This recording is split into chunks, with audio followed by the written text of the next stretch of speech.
نحمده ونصلي على رسوله الكريم اما بعد فاعوذ بالله من الشيطان الرجيم بسم الله الرحمن الرحيم رب اشرح لي صدري ويسر لي امري واحلل عقدة من لساني يفقهوا قولي وإذا سألك عبادي عني فإني قريب أجيب دعوة الداع إذا دعان فليستجيبوا لي وليؤمنوا بي لعلهم يرشدون.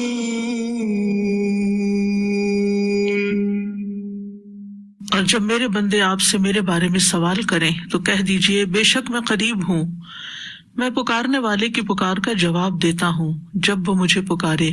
تو ان کو چاہیے کہ وہ میرا حکم مانیں اور مجھ پر ایمان رکھیں تاکہ وہ ہدایت پائیں. فاستغفروه ثم توبوا إليه إن ربي قريب مجيب. سو اس سے بخشش مانگو پھر اس کی طرف پلٹ آؤ، یقیناً میرا رب قریب ہے، قبول کرنے والا ہے. الحمدللہ حمد العابدین الشاکرین ونستغفرک ربنا ونتوکل علیک ونثنی علیک الخیر کلہ انت ربنا ونحن عبیدک لا معبود سواک لا رکوع ولا سجود ولا تذلل ولا خضوع الا لک. تمام حمد اللہ کے لیے ہے، عبادت کرنے والوں کی حمد اور شکر گزاروں کی حمد. اے ہمارے رب، ہم تجھ سے بخشش طلب کرتے ہیں اور ہم تجھ پر توکل کرتے ہیں اور ہم تمام قسم کی خیر کے لیے تیری تعریف کرتے ہیں. تو ہمارا رب ہے اور ہم تیرے بندے ہیں، تیرے سوا کوئی معبود برحق نہیں، کوئی رکوع، کوئی سجدہ، کوئی عاجزی اور کوئی خشوع اور فرما برداری نہیں ہے مگر صرف تیرے لیے. اللہم صلی علی محمد وعلی آل محمد کما صلیت علی ابراہیم وعلی آل ابراہیم انک حمید مجید. اللہم بارک علی محمد وعلی آل محمد کما بارکت علی ابراہیم وعلی آل ابراہیم انک حمید مجید. انسان کا سب سے بڑا مسئلہ کیا ہے؟ انسان کا سب سے بڑا مسئلہ یہ ہے کہ موت کے بعد آنے والی زندگی میں اس کو نجات مل جائے، وہ وہاں کامیاب ہو جائے. کیونکہ اصل کامیاب وہی ہے جو آخرت میں کامیاب ہے، جو اللہ کی ابدی رحمتوں میں جگہ پا جائے وہی کامیاب ہے. ہر انسان جو اس دنیا میں پیدا ہوا ہے اسے لازماً مرنا ہے اور مرنے کے بعد اسے ایک اور دنیا میں داخل ہونا ہے. موجودہ زندگی میں انسان کو آزمایا جا رہا ہے کہ وہ کیسے کام کرتا ہے، اپنے وقت کو، اپنی صلاحیتوں کو، اپنی قوتوں کو، وسائل کو کس کام میں استعمال کرتا ہے، وہ اپنی زندگی کے ساتھ کیا کرتا ہے، اور اسی پر اس کی اگلی زندگی کی کامیابی کا انحصار ہے. جو کچھ یہاں کرے گا اسی کا بدلہ کل پائے گا. اس زندگی میں ہمیں بہت سی چیزیں ملی ہوئی ہیں، خواہ ہم ان کے مستحق ہیں یا نہیں، ہم اچھے کام کریں یا نہ کریں، ہمیں بہت سی نعمتیں یہاں ملی ہوئی ہیں. لیکن آخرت میں ایسا نہیں ہوگا. آخرت میں صرف اسی کو نعمتیں ملیں گی جو اس کا حقدار ہوگا، اور نہ صرف یہ کہ بدلہ بلکہ کئی گنا زیادہ اضافہ، کیونکہ جنت کی نعمتیں ابدی نعمتیں ہیں اور اپنی شکل و صورت کے اعتبار سے، اپنی حقیقت حیثیت کے اعتبار سے بھی بہت اعلیٰ درجے کی ہیں. اسی طرح وہ لوگ جو وہاں کی نعمتوں کے مستحق نہیں ہوں گے ان کی سزا بھی بہت بڑی ہے اور بہت سخت ہے. ہر انسان کا سب سے بڑا مسئلہ یہی ہے کہ کل اس کے ساتھ کیا ہوتا ہے. لہٰذا ہم میں سے ہر ایک کو سنجیدگی کے ساتھ اپنے مستقبل کے بارے میں سوچنا چاہیے اور اس بات کی فکر کرنی چاہیے کہ آیا ہم نجات یافتہ لوگوں میں سے ہوں گے یا نہیں. دنیا میں تو جیسی بھی زندگی گزر جائے گزر ہی جائے گی، لیکن اگر وہاں کوئی ناکام ہو گیا تو ذالک الخسران المبین، وہ سب سے بڑا خسارہ ہے، کھلا خسارہ ہے. یہ دنیا ناقص ہے، وہ دنیا کامل ہے. اس دنیا میں انسان محدود عرصے کے لیے اگر اللہ کی پسند کے مطابق کام کر لیتا ہے، چاہے وہ اس کے نفس کے خلاف ہو، چاہے وہ لوگوں کی مرضی کے خلاف ہو، لیکن وہ اللہ تعالیٰ کو راضی کر کے جاتا ہے تو پھر چند لمحوں کی محنت وہاں اتنی کام آئے گی کہ ہمیشہ ہمیشہ کی خوشیاں پالے گا. لیکن اگر ہم نے ناسمجھی کا ثبوت دیا کہ یہاں کی نعمتیں اور یہاں کی لذتیں اور خواہشات کو پورا کرنے کے لیے اپنے رب کو ناراض کر دیا اور اپنی آخرت کو گنوا دیا، تو اس سے بڑا خسارہ اور اس سے بڑا نقصان کوئی نہیں ہوگا. تو ہم بات کر رہے تھے حسن خاتمہ کی. ارشاد باری تعالیٰ ہے الذين تتوفاهم الملائكة طيبين يقولون سلام عليكم ادخلوا الجنة بما كنتم تعملون. وہ لوگ جنہیں فرشتے اس حال میں فوت کرتے ہیں جبکہ وہ اپنی جانوں پر ظلم کر رہے ہوتے ہیں تو وہ صلح پیش کرتے ہیں اور کہتے ہیں ہم کوئی برے کام نہیں کر رہے تھے. کیوں نہیں، بے شک اللہ خوب جاننے والا ہے جو کچھ تم کر رہے تھے. اس آیت میں ان لوگوں کی موت کا حال بیان کیا گیا ہے جنہوں نے اپنی جانوں پر ظلم کیا اور مرتے دم تک کفر، شرک اور گناہوں میں ملوث رہے. جب فرشتے ان کی جان لینے کے لیے آئیں گے تو اس وقت وہ فرشتوں سے راضی نامہ اور صلح کرنے کی کوشش کریں گے اور اپنی صفائی پیش کرنا شروع کر دیں گے کہ ہم کوئی غلط کام نہیں کر رہے تھے. اور یہ گفتگو روح قبض ہونے سے تھوڑی دیر پہلے ہو رہی ہوگی.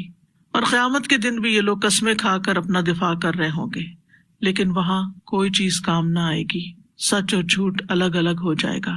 دنیا میں ہم اس طرح کے کام کر کے دوسروں کو دھوکہ دے سکتے ہیں، لیکن فرشتوں کو اور پھر قیامت کے دن اللہ تعالیٰ کو اس طرح راضی نہیں کیا جا سکتا.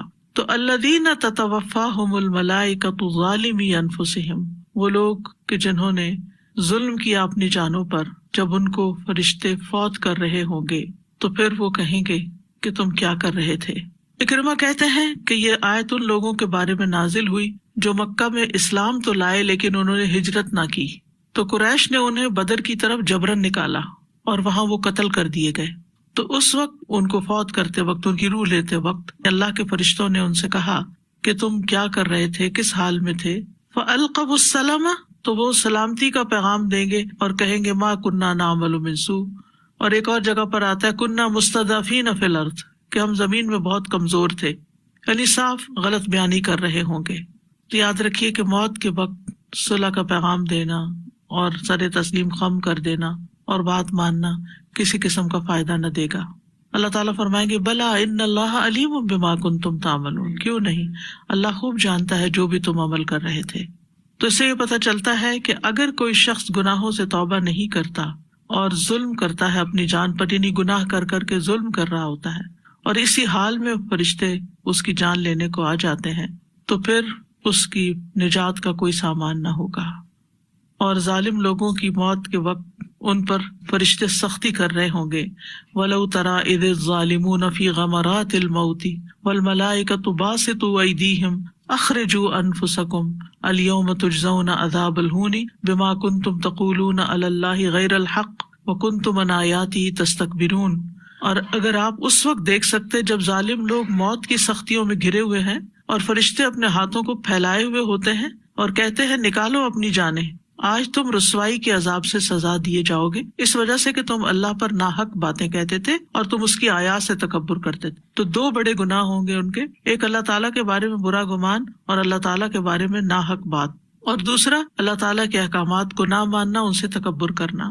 ایک اور آیت سے پتہ چلتا ہے کہ فرشتے جب ان لوگوں کو فوت کریں گے تو ان کے چہروں اور پیٹھوں پر ماریں گے بھی، یعنی جان نکالتے وقت. حدیث سے پتہ چلتا ہے کہ اس وقت ان پر جو فرشتے آئیں گے وہ ان کو ڈانٹیں گے اور ان سے کہیں گے اے نفس خبیثہ، اللہ کی ناراضگی اور غصے کی طرف چل، اور پھر سختی سے ان کی روح نکالیں گے اور پھر مسلسل عذاب کی خبر دیں گے ان کو. تو اس سے یہ پتہ چلتا ہے کہ آخری وقت انسان کا جو خاتمہ ہے وہ کاؤنٹ کرتا ہے کہ اس نے زندگی کا اختتام کس چیز پر کیا، کسی نیک کام پر کیا یا کسی برے کام پر کیا. تو اس بارے میں انسان کو بہت کانشیس رہنا چاہیے. اس کے برعکس وہ لوگ جو اچھے کام کر رہے ہوں گے ان کے پاس فرشتے کس حال میں آئیں گے؟ الذين تتوفاهم الملائكة طيبين يقولون سلام عليكم ادخلوا الجنة بما كنتم تعملون. جنہیں فرشتے اس حال میں فوت کرتے ہیں کہ وہ پاک ہوتے ہیں، وہ کہتے ہیں سلام ہو تم پر، داخل ہو جاؤ جنت میں، اس وجہ سے کہ تم عمل کیا کرتے تھے، یعنی ان اعمال کے بدلے جو تم کیا کرتے تھے۔ تو نیک لوگ، طیب لوگ جو ہیں، ان کے پاس فرشتے خوشخبری لے کر آئیں گے، ان کا انجام اچھا ہوگا، ان کا خاتمہ اچھا ہوگا۔ طیب جب اشخاص کے لیے استعمال ہوتا ہے، یعنی کسی شخص کے لیے یا کسی چیز کے لیے، تو اس میں دو چیزیں شامل ہوتی ہیں۔ نمبر ایک، یعنی ایسا انسان طیب ہوتا ہے جو جہالت، فسق، شرک، ہر طرح کے قبیح برے اعمال سے پاک ہو، اور دوسرا یہ کہ علم، ایمان اور نیک اعمال سے آراستہ ہو۔ جہاں تک علم کی بات ہے تو اس کا یہ مطلب نہیں کہ ہر انسان بہت بڑا عالم ہو اور اس کو بہت کوفی اور بصری اسکول آف تھاٹ کو جانتے ہوئے گرامر آتی ہو کہ فلاں نحوی نے کیا کہا اور فلاں گرامیرین نے کیا کہا، اور اس کو بہت ڈیپ نالج ہو لغت کا اور قواعد کا اور اصول الفقہ کا اور لمبی چوڑی شریعت کی جو علوم ہیں ان کا۔ اصل عالم وہ ہوتا ہے جس کو اللہ کی معرفت ہوتی ہے، اور وہ معرفت جس سے اس کے اندر خشیت پیدا ہو جاتی ہے۔ اگر آپ نے جو بھی علم حاصل کیا ہے اس کے بعد اگر آپ کے اندر اللہ کا ڈر پیدا ہو گیا تو آپ علماء کی کیٹیگری میں ہیں، لیکن اگر آپ نے بڑے سے بڑے بھی علوم پڑھ رکھے ہیں اور آپ کے اندر خشیت نہیں تو آپ ان علماء میں سے نہیں کہ جن کو اللہ سبحانہ تعالیٰ کی طرف سے عنایتیں ہوں گی اور جن کا مقام بڑا ہوگا، کیونکہ انما یخشى اللہ من عبادہ العلماء۔ تو یہاں اس علم کی بات ہے جس سے خشیت ہو، جس سے اللہ کی پہچان ہو، کیونکہ جب اللہ تعالیٰ کی پہچان آ جاتی ہے نا بندے میں تو پھر وہ کسی کے کہنے سے نہیں بلکہ خود بخود ہی گناہوں سے رکتا ہے اور نیک کاموں کا شوق رکھتا ہے۔ وہ اپنے وقت کی حفاظت کرتا ہے، وہ اپنی زبان کی حفاظت کرتا ہے، وہ اپنی نگاہوں کی حفاظت کرتا ہے، کیونکہ وہ اللہ سے ڈرتا ہے۔ وہ کسی کے ساتھ معاملہ کرتے ہوئے اس کو دھوکہ نہیں دیتا، وہ بد زبانی نہیں کرتا، وہ جھوٹ نہیں بولتا، وہ دوسروں کی غیبت نہیں کرتا، کیونکہ وہ اللہ سے ڈرتا ہے۔ وہ اللہ کو پہچانتا ہے کہ اللہ تعالیٰ دیکھ رہا ہے مجھے، اور اس کا یقین ہوتا ہے اللہ سبحانہ تعالیٰ پر۔ تو ایسا شخص طیب ہے کہ جس کی یعنی زبان بھی گناہوں سے پاک ہے، جس کی نگاہیں بھی حرام سے پاک ہیں، اور جو کانوں سے بھی حرام چیزیں نہیں سنتا، اور جو کھانے کے معاملے میں بھی حلال حرام کی پرواہ کرتا ہے۔ تو الذین تتوفاہم الملائکۃ طیبین، یعنی جن کے دل پاک تھے، جن کے اعمال پاک تھے، جن کی تمنائیں اور خواہشات اور آرزوئیں پاک تھیں، تو ایسے لوگوں کا ٹھکانہ جنت ہے۔ اور ایسے لوگوں کے پاس جب فرشتے موت کے وقت آتے ہیں تو ان کو جنت کی خوشخبری دیتے ہیں۔ اور اگر کچھ چیزیں ان کی زندگی میں باقی رہ گئی تھی جو صاف نہیں ہوئی، یعنی انسان ملے جلے عمل کر رہا ہوتا ہے نا، اچھے بھی کر رہا ہوتا ہے اور کچھ غلطیاں بھی ہو رہی ہوتی ہیں، تو اول تو ہونا یہ چاہیے کہ ساتھ کے ساتھ انسان اب توبہ استغفار کرتا رہے اور رو کے اللہ سے معافی مانگتا رہے اور اپنی اصلاح بھی کرتا رہے، کیونکہ توبہ اس وقت قبول ہوتی جب ہم اپنی غلطیوں کو مانیں اور ان کو اپنے سے نکالیں اور ان کی اصلاح کریں۔ تو ساتھ ساتھ یہ ہونا چاہیے۔ لیکن اگر کسی کی ساتھ باقی رہ گئی تو پھر اگر اعمال میں کوئی ایسی چیز ہے کہ جو کوئی فرائض میں کوتاہی کی ہوئی ہے یا کچھ حرام حلال کے مسائل ہیں تو آگ کے ذریعے اس کو پاک کیا جائے گا۔ اور اگر دل میں کوئی غل ہے، کسی کے خلاف حسد ہے اور کسی کے خلاف بغض ہے اور کسی کے خلاف نفرت ہے اور ایسی کچھ اور چیزیں جو ممنوع ہیں وہ دل میں ڈالی ہوئی ہیں، دل کا تزکیہ نہیں کیا تو پہلے قنطرہ پہ روکا جائے گا، وہاں صاف کیا جائے گا، پھر جنت میں داخلہ ہوگا، کیونکہ جنت صرف طیبین کے لیے ہے، جنت میں کوئی غیر طیب نہیں جا سکتا۔ تو اس لیے کوشش تو یہی ہونی چاہیے ہم میں سے ہر ایک کی کہ ہم اس دنیا میں اس چیز کی بھرپور کوشش کریں کہ ہمارے اعمال، ہمارے عقائد، ہمارے اخلاق، ہمارے معاملات سب صاف ہوں، لین دین صاف ہو اور اعمال نامہ صاف ہو، شرک سے پاک ہوں اور باقی جو برائیاں ان سے بھی پاک ہوں، صالحین میں سے ہوں، اپنے افعال اور اقوال کا تزکیہ کرتے رہیں، اللہ تعالیٰ سے اچھی امید رکھنے والے ہوں، اللہ تعالیٰ کے بارے میں حسن ظن رکھنے والے ہوں، اور پھر یہ کہ اس انسان کی موت بھی اچھے طریقے سے آئے۔ تو الذین تتوفاہم الملائکۃ طیبین، جو پاکیزہ حالت میں تھے۔ پھر اگر ظاہری طور پر طیب دیکھا جائے تو اس میں صفائی ستھرائی بھی آتی ہے، یعنی ان کا لباس بھی صاف، ان کے کپڑے بھی صاف، ان کی ظاہری حالت بھی اچھی، یہ بھی طیب میں آتا ہے۔ یعنی طیب وہ چیز ہوتی ہے جو حواس کو اچھی لگے، یعنی کوئی دیکھے تو اس کو اچھا لگے، یعنی کراہت نہ کرے۔ تو ایسے لوگوں کے پاس جب موت کے فرشتے آتے ہیں، یقولون سلام علیکم، تو کہتے ہیں تم پر سلام ہو، انہیں سلام کرتے ہیں آ کر۔ وقال لهم خزنتها سلام علیکم طبتم فادخلوها خالدین، جنت کے دربان بھی ان سے کہیں گے تم پر سلام ہو، تم اچھے رہے، تم پاک ہو گئے، طیب ہو گئے، بس اب جنت میں ہمیشہ کے لیے داخل ہو جاؤ۔ اور پھر جنت کے ہر دروازے سے فرشتے آ کے سلام کریں گے ان کو. والملائکۃ یدخلون علیہم من کل باب سلام علیکم بما صبرتم فنعم عقبی الدار. تم نے صبر کے ساتھ زندگی بسر کی اس لیے تم پر سلام ہو، تو کتنا اچھا انجام ہے آخرت کے گھر کا. تو ادخلوا الجنۃ بما کنتم تعملون، جنت میں داخل ہو جاؤ ان اعمال کی وجہ سے جو تم کرتے تھے. تو یہاں مومن کی موت کا منظر بتایا جا رہا ہے کہ اسے مرتے ہی سلامتی اور جنت کی بشارت ہوگی.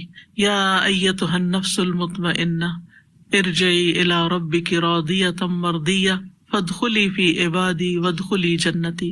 اے نفس مطمئنہ اپنے رب کی طرف لوٹ چل، تو اس سے راضی وہ تجھ سے راضی، بس میرے بندوں میں داخل ہو جا اور میری جنت میں داخل ہو جا. تو اللہ کے سچے بندے پر جب موت آتی ہے اور وہ دنیا کی زندگی سے نکل کر آخرت کی زندگی میں داخل ہو رہا ہوتا ہے، یعنی ایک دروازے سے نکل کے دوسرے میں انٹر ہو رہا ہوتا ہے، تو اللہ تعالیٰ کے فرشتے اس کا استقبال کرتے ہیں، یعنی اس کو سلام دیتے ہیں اور پھر اس کو نفس مطمئنہ کہہ کے پکارتے ہیں اور پھر اس کو جنت کی خوشخبری دیتے ہیں. اور اس کی دعا بھی ہے اللہم انی اسألک نفسا بک مطمئنۃ تؤمن بلقائک وترضی بقضائک وتقنع بعطائک. اے اللہ میں تجھ سے ایسا نفس مانگتا ہوں جو تجھ پر مطمئن ہو، تیرے بارے میں راضی ہو، تیرے فیصلوں پہ راضی ہو، تیری ملاقات پہ یقین رکھتا ہو، تیرے فیصلے پہ راضی ہو اور تیرے دیے پہ قناعت کرتا ہو، یعنی جو تو نے دیا اس پہ راضی برضا ہے.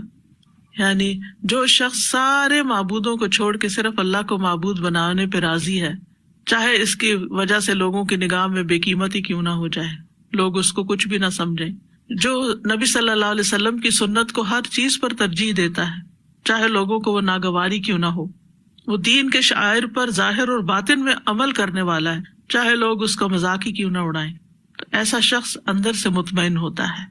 اس کو اس بات کی پرواہ نہیں ہوتی کہ میں لوگوں میں ان پاپولر ہو گیا ہوں، کیونکہ ہم بہت دفعہ ایسے کام اللہ کی ناراضگی کے کرتے ہیں تاکہ لوگوں کے اندر پاپولر ہو جائیں، شہرت کے لیے، پاپولیرٹی کے لیے، ایکسیپٹنس کے لیے، لوگوں کے اندر بڑا نظر آنے کے لیے. جبکہ اللہ تعالیٰ ناراض ہو رہے تھے تو کیا کمایا، لوگ کیا دیں گے ہمیں، کچھ بھی نہیں. اس کے برعکس اگر ہم اپنے لباس میں، اپنی حیا میں، اپنے طور طریقوں میں ان چیزوں کی پابندی کریں جو اللہ تعالیٰ نے ہم سے کہی ہے، تو اللہ راضی ہوگا اور اس کا انجام اچھا ہے. اگر وقتی طور پر کسی نے آپ کے لباس کی تعریف کر دی، آپ کی لپسٹک کی تعریف کر دی، کیا ملا آپ کو؟ کیا آپ کو کوئی سرٹیفکیٹ دے دیا انہوں نے، ہمیشہ کے لیے جنت کا سرٹیفکیٹ مل گیا؟ کچھ بھی تو نہیں ملا. پھر کیوں کیا ایسا کام جو اللہ کو ناراض کرنے والا ہے، صرف بندوں کو دکھانے کے لیے؟ کتنا گھٹیا سودا ہے یہ. تو اگر ہمیں یہ یقین ہو جائے نا اللہ بڑا ہے اور اس کے سوا کوئی بڑا نہیں ہے، اور مجھے صرف وہ کرنا جو میرا رب راضی ہوگا، مجھے لوگوں کی پرواہ نہیں ہے، ایسا ہی شخص اپنے اوپر اس کو ایک کانفیڈینس بھی ہوتا ہے کہ جو میں کر رہا ہوں صحیح کر رہا ہوں، اور وہی نفس سے مطمئنہ ہوتا ہے، اس کے اندر کوئی ریگریٹ نہیں ہوتا، اس کے اندر کوئی پریشانی نہیں ہوتی، اس کے اندر کوئی اپنے ہی خلاف آواز نہیں اٹھ رہی ہوتی کہ تم کیا کر رہے ہو، کہیں تم کچھ ہو، کہیں تم کچھ اور ہو. تو یہ نفس مطمئن جو ہے یہ اللہ کا مطلوب بندہ ہے. اللہ تعالیٰ کے جنت میں ایسے ہی لوگ بسائے جائیں گے جہاں کوئی خوف اور غم نہیں ہوگا. لیکن اگر کوئی شخص نہ اللہ پہ راضی ہے، نہ اللہ کے دین پہ راضی ہے، نہ اللہ کے طریقوں پہ راضی ہے، تو پھر اللہ بھی اس سے راضی کوئی نہیں. راضیۃ مرضیہ، وہ راضی ہے تو پھر اللہ بھی اس سے راضی ہے. اس کی دنیا سے روانگی بڑے اچھے خوبصورت طریقے سے ہے. فَأَمَّا إِن كَانَ مِنَ الْمُقَرَّبِينَ فَرَوْحٌ وَرَيْحَانٌ وَجَنَّةُ نَعِيمٍ وَأَمَّا إِن كَانَ مِنْ أَصْحَابِ الْيَمِينِ فَسَلَامٌ لَكَ مِنْ أَصْحَابِ الْيَمِينِ. اگر مقربین میں سے ہے تو اس کے لیے راحت، عمدہ رزق اور نعمت والی جنت ہے، اور اگر وہ دائیں ہاتھ والوں میں سے ہے تو تجھ پر سلام کہ تو دائیں ہاتھ والوں میں سے. پھر اسی طرح حدیث سے پتہ چلتا ہے کہ جو فرشتے آتے ہیں وہ روشن چہروں والے، اور پھر جنت کا کفن لاتے ہیں اور جنت کی خوشبو لاتے ہیں اور تا حد نگاہ بیٹھ جاتے ہیں، اور پھر آسانی سے روح نکال کے لے جاتے ہیں. اور اس وقت مومن پھر اللہ کی ملاقات کا شوق رکھتا ہے، اور مومن کی جان نکل رہی ہوتی ہے اور وہ اللہ کی تعریف کر رہا ہوتا ہے، اللہ سے ناراض نہیں ہوتا. یعنی مومن کے لیے موت راحت کا سامان کیوں ہے؟ کیونکہ اس کو یہ یقین ہوتا ہے کہ میں اللہ سے ملاقات کے لیے جا رہا ہوں. حسن بصری کہتے ہیں مومن کے لیے راحت صرف اللہ کی ملاقات میں ہی ہے. بندوں سے آپ ملاقات کرتے ہیں نا، کچھ باتیں آپ کو اچھی لگتی ہیں، کوئی نہ کوئی بات ایسی اچھی نہیں بھی لگتی بعض اوقات، تو وہ دل میں لے کے چلے آتے ہیں. لیکن مومن کی خوشی اللہ کی ملاقات میں ہے، اور جس کی راحت اللہ کی ملاقات میں ہو تو اس کی موت کا دن اس کے لیے خوشی کا دن ہوگا، امن، عزت اور شرف کا دن ہوگا. لیکن ہم سب اپنے دلوں کے اندر جھانکیں کہ ہمیں اللہ کی ملاقات کا کتنا شوق ہے اور اس کے لیے کیا تیاری ہے. تو بہرحال چند علامتیں اچھے خاتمے کی آج آپ کے سامنے رکھوں گی. ان میں سب سے پہلے تو توحید پر خاتمہ ہونا، لا الہ الا اللہ کا نصیب ہو جانا. جس کو یہ نصیب ہو جائے وہ خوش قسمت ترین انسان ہے، کیونکہ جو شخص لا الہ الا اللہ کا یقین رکھتے ہوئے فوت ہوگا وہ جنت میں داخل ہوگا. تو یاد رکھے صرف زبانی کلامی نہیں، یقین بھی کہ میرا الہ اور معبود ایک ہی ہے. طلحہ بن عبید اللہ کہتے ہیں میں نے رسول اللہ صلی اللہ علیہ وسلم کو یہ فرماتے ہوئے سنا، میں ایک ایسا کلمہ جانتا ہوں کہ اگر کوئی شخص اپنی موت کے وقت وہ کلمہ کہہ لے تو اس کے لیے روح نکلنے میں سہولت ہو جائے اور قیامت کے دن اس کے لیے باعث نور ہو. تو عمر رضی اللہ عنہ نے فرمایا میں وہ کلمہ جانتا ہوں. ابو طلحہ نے پوچھا وہ کیا کلمہ ہے؟ فرمایا وہی جو نبی صلی اللہ علیہ وسلم نے اپنے چچا کے سامنے پیش کیا تھا، لا الہ الا اللہ. تو اس کی دعا کرنی چاہیے، ہمیں اپنی خاص دعاؤں میں لکھ لینا چاہیے کہ یا اللہ مرتے وقت کلمہ نصیب ہو.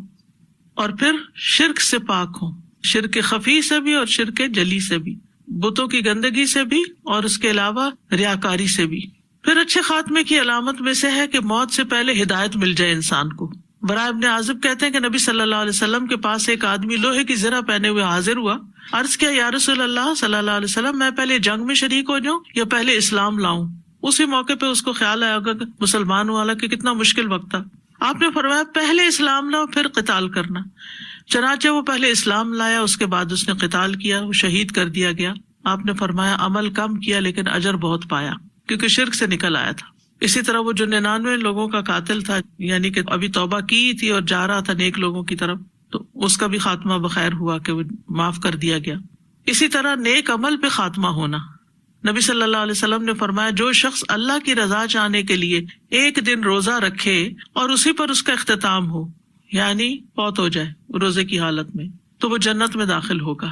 جو شخص اللہ کی رضا چاہنے کے لیے صدقہ کرے اور اسی پر اس کا اختتام ہو تو وہ جنت میں داخل ہو جائے گا. ابھی کچھ دن پہلے نسیم آپا فوت ہوئے تو یہ سنڈے کو مجھے بتا رہی تھی، نسرین کے کوئی صاحب تھے تو وہ کسی یونیورسٹی کے لیے فنڈ ریزنگ کر رہے تھے، تو انہوں نے ان سے بھی ذکر کیا تو انہوں نے بھی $100 دے دیا اور اسی دن ان کی چند گھنٹوں کے بعد وفات ہو گئی.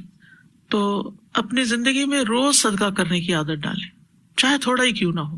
جو حیثیت ہے، زیادہ آ جائے تو زیادہ دے، تھوڑا ہے تو تھوڑا، لیکن کوئی دن صدقے کے بغیر نہ جائے. ہمیں نہیں پتا ہماری وفات کس دن ہوگی، اور اگر ہم بیمار ہو جائیں اور اس قابل نہ رہے تو اپنی اولاد کو یا جو بھی کوئی پاس ہے اس کو وصیت کریں کہ جب تک میری روح نکل نہ جائے اور نکلنے کے بعد بھی صدقہ نہیں چھوڑنا.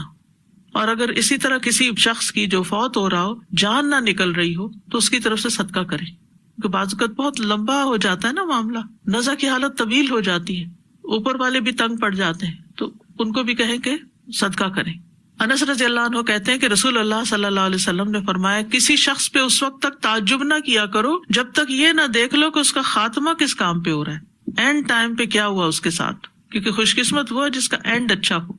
کیونکہ بعض اوقات ساری زندگی ایک انسان اچھے کام کرتا رہتا ہے، اگر اس حالت میں فوت ہو جائے تو جنت میں چلا جاتا ہے، لیکن بعض اوقات بوڑھے بزرگوں کے لوگوں کے اندر تبدیلی آ جاتی ہے، نمازیں چھوڑ بیٹھتے ہیں. میں پرسنلی ایک خاتون کو جانتی ہوں کہ جو اپنی جوانی میں اور اپنی باقی زندگی تہجد گزار رہی، سب نیکی نماز، پتہ نہیں کیا ہوا، نماز چھوڑ دی آخر میں آ کے.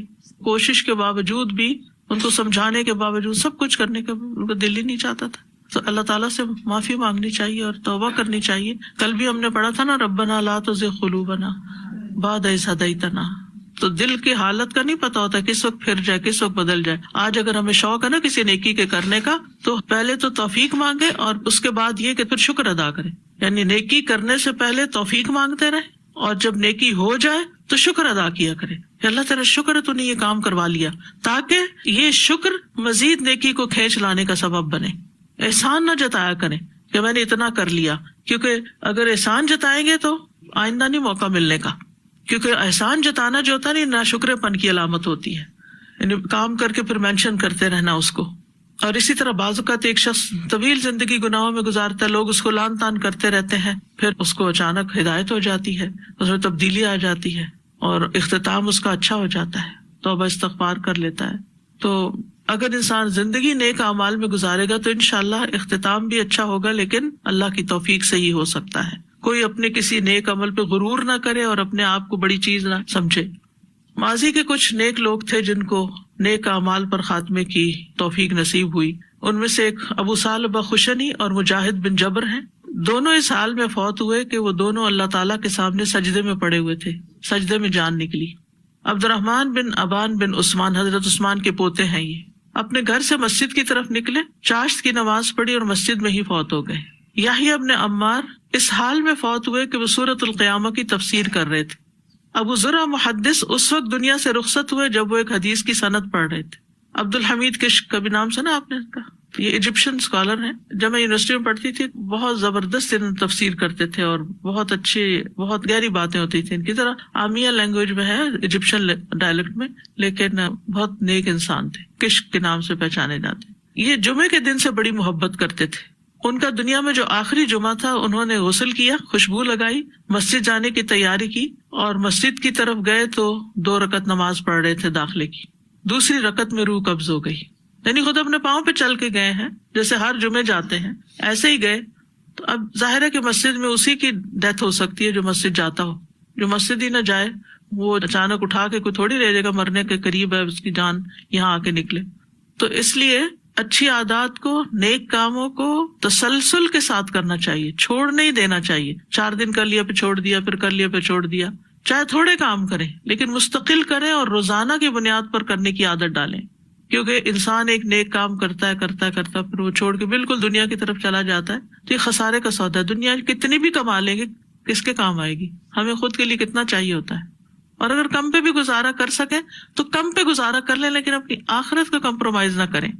پھر حسن خاتمہ کی ایک علامت یہ ہے کہ مومن کی روح پسینے سے نکلتی ہے، یعنی جب وہ فوت ہوتا ہے تو اس کے ماتھے پہ پسینہ آیا ہوا ہوتا ہے۔ پھر ایک اور علامت یہ کہ مرنے کے بعد اس کی اچھی تعریف ہوتی ہے۔ رسول اللہ صلی اللہ علیہ وسلم نے فرمایا، قریب ہے کہ تم جنت والوں کو آگ والوں میں سے پہچان لوگے، یعنی دنیا میں۔ لوگوں نے عرض کیا، یا رسول اللہ کس طرح؟ آپ نے فرمایا، تعریف کرنے سے اور برائی کرنے سے۔ تم میں سے بعض پر گواہ ہیں، یعنی لوگ آپ کے بارے میں کیا گواہی دیتے ہیں۔ انس بن مالک کہتے ہیں کہ صحابہ کا گزر ایک جنازے پہ ہوا تو لوگ اس کی تعریف کرنے لگے، یہ سن کے آپ نے فرمایا واجب ہو گئی۔ پھر دوسرے جنازے کا گزر ہوا تو لوگ اس کی برائی کرنے لگے، آپ نے فرمایا واجب ہو گئی۔ اس پر عمر بن خطاب رضی اللہ عنہ نے پوچھا کہ یا رسول اللہ صلی اللہ علیہ وسلم کیا چیز واجب ہو گئی؟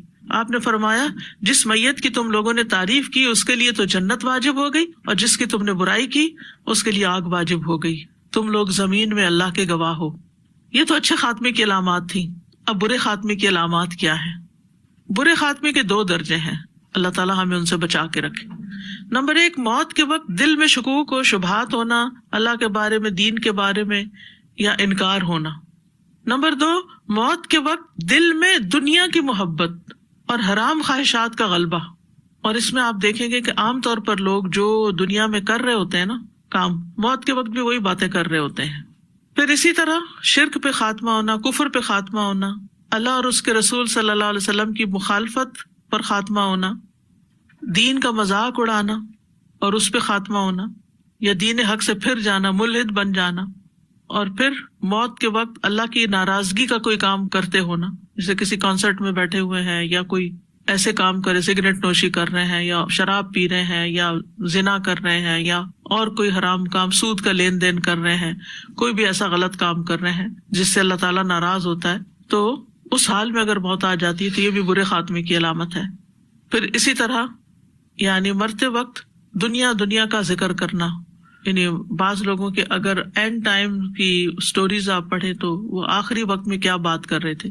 اس پر میں نے ایک آرٹیکل پڑھا تھا، ہاسپٹل میں کوئی ڈاکٹر تھا، اس نے لکھا تھا کہ میرے سامنے تقریباً 100 لوگوں کی ڈیتھ ہوئی ہے اور مختلف میرے تجربات ہیں، جس میں انہوں نے بتایا کہ کوئی میچ کی بات کر رہا تھا، وہ فلاں جیت گیا، فلاں ہار گیا، کوئی گانا گا رہا تھا، کوئی سودا بیچ رہا تھا، اور کوئی اور اسی طرح، یعنی جو کام دنیا میں وہ زیادہ کرتے تھے موت کے وقت، جو ہر وقت ہمارے خیالوں میں نہیں چیز چھائی رہتی، یعنی ہمیں اپنے اندر کے خیال کا بھی جائزہ لینا چاہیے کہ کیا چیز ہمارے اوپر غالب آئی بھی، حاوی ہوئی بھی ہے۔ تو وہ حاوی ہوئی بھی چیز جو ہے نا وہ موت کے وقت بھی حاوی رہتی ہے۔ پھر مثلا اگر کوئی اپنی اولاد کی بہت فکر کرتا ہے تو مرتے وقت انہی کا نام بار بار لے گا، اسی طرح مال سے محبت ہے تو مال کا ذکر بار بار کرے گا۔ پھر اسی طرح یہ ہے کہ قرض ادا نہ کرنا جو ہے وہ بھی برے خاتمے کا سبب بن سکتا ہے، یعنی جان بوجھ کے قرض ادا نہ کرنا۔ نبی صلی اللہ علیہ وسلم نے قرض کے ساتھ کیا معاملہ کیا اور آپ کی امت کیا معاملہ کر رہی ہے، اور ہم عام طور پر اس کو بڑا معمولی سمجھتے ہیں۔ اور آج کے دور میں آپ دیکھیں یہ فتنہ کتنا بڑھ گیا ہے، گھر خریدنا چاہتے ہیں تو قرض لے کر، گاڑی خریدنی ہے تو قرض لے کر، گھر کو ڈیکوریٹ کرنا تو قرض لے کر، شادی کرنی ہے تو قرض لے کر، تعلیم حاصل کرنی ہے تو قرض لے کر، ویکیشن پہ جانا ہے تو قرض لے کر، حتیٰ کہ عید کی قربانی کرنی ہے تو وہ بھی قرض پر، کریڈٹ کارڈ پر۔ کریڈٹ کارڈ پر آپ نے پے تو نہیں کیا ہوتا ابھی، وہ تو کسی اور نے آپ کی خرید کر دے دی نا، اس کو تو آپ مہینے بعد پے کریں گے، اور اگر اس سے بھی زیادہ آگے گیا تو پھر تو کچھ چیزیں تو ناگزیر ہو سکتی ہیں، یعنی قرض کا لین دین بعض حالات میں جو انسان بہت مشکل میں آ جاتا ہے تو ناگزیر ہوتا ہے، لیکن صرف عیش و عشرت کی خاطر قرض لیتے جانا اور دنیا بڑھانے کی خاطر، ایک گھر ہے معقول طریقے سے رہ رہے ہیں لیکن نہیں، اس سے زیادہ اچھا ہونا چاہیے، اس سے زیادہ بہتر علاقے میں ہونا چاہیے، اس سے زیادہ بڑی چیز ہونی چاہیے، بڑی گاڑی ہونی چاہیے، یعنی جو دل کے اندر خواہشات ہیں ان کو پورا کرنے کے لیے قرض پر چیزیں لیتے جانا جو ہے، یعنی اب تو یہ کہ بعضوں کا چھوٹی سے چھوٹی چیز بھی ہو، کچھ بھی خریدنا ہو، یعنی کیش کا تو بہت کم رواج رہ گیا، اور پھر اگر کارڈ سے دیتے بھی ہیں تو ڈیبٹ کارڈ کی بجائے کریڈٹ کارڈ پہ چیزیں لی جا رہی ہوتی ہیں۔ حالانکہ نبی صلی اللہ علیہ وسلم نے قرض میں پڑنے سے خبردار کیا ہے۔ جابر رضی اللہ عنہ کہتے ہیں ایک آدمی فوت ہو گیا، ہم نے اسے غسل دیا، حنوط لگائی، کفن پہنایا اور نماز جنازہ کے لیے رسول اللہ صلی اللہ علیہ وسلم کی خدمت میں حاضر ہوئے۔ چند قدم چل کر آپ نے پوچھا، یعنی آپ آ رہے تھے جنازہ پڑھانے، آپ نے پوچھا اس پر کوئی قرض تو نہیں؟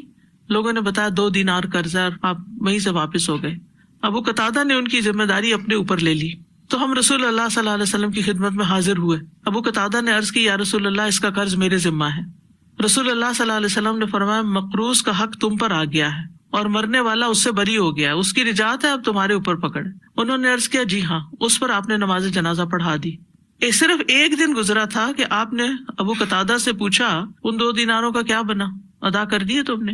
انہوں نے عرض کیا وہ کل ہی تو مرا ہے۔ بہرحال اگلے دن جب وہ آپ کی خدمت میں حاضر ہوئے تو عرض کیا یا رسول اللہ صلی اللہ علیہ وسلم میں نے قرض ادا کر دیا ہے۔ تو آپ نے فرمایا اب اس کا جسم ٹھنڈا ہوا ہے، یعنی میت کی کھال قبر میں ٹھنڈی نہیں ہو سکتی جب تک صحیح طور پر قرض ادا نہ ہو جائے۔ ابن عمر کہتے ہیں رسول اللہ صلی اللہ علیہ وسلم نے فرمایا جو شخص 1 دینار یا درہم کا قرض رکھتے ہوئے مرے وہ اس کے اعمال میں سے کاٹ لیا جائے گا، یعنی عمل اس کا لے لیا جائے گا، کیونکہ وہاں کوئی درہم و دینار نہیں ہوں گے۔ صحیح مسلم کی روایت میں ہے شہید سے سوائے قرض کے سب گناہ بخش دیے جاتے ہیں۔ آپ دیکھیں کہ اپنی جان دینے والا، اپنا خون بہانے والا، اس کا سب کچھ معاف ہے، پہلا قطرہ زمین پہ گرتا سب معاف ہو جاتا ہے، ایک چیز معاف نہیں ہوتی اور وہ قرض ہے۔ لیکن افسوس کے ساتھ کہنا پڑتا ہے کہ قرض کے معاملے میں لوگ بہت غفلت برتتے ہیں، یعنی لے لیا اور اس کے بعد بھول گئے۔ اگر کوئی بھول بھی جائے نا تو اس کو یاد کرا دینا چاہیے تاکہ اس کے اوپر نہیں، یا پھر معاف کریں، لیکن اکثر ایسے ہوتا ہے کہ لوگ واپس نہیں کرتے۔ اور ایسا نہیں ہوتا کہ کر نہیں سکتے، کر سکتے بھی ہوتے ہیں تو جان بوجھ کے نہیں کرتے، قرض میں رہنے کو پسند کرتے کہ کوئی ہمارا مال تو نہیں خرچ ہونا، کسی اور کا ہے، ہم اپنے کو کہیں اور انویسٹ کرتے ہیں، وہ زیادہ کی حوث ہے نا۔ پھر اسی طرح سوء خاتمہ میں خودکشی بھی آتی ہے، خودکشی۔ پھر موت کے وقت کلمہ نصیب نہ ہونا۔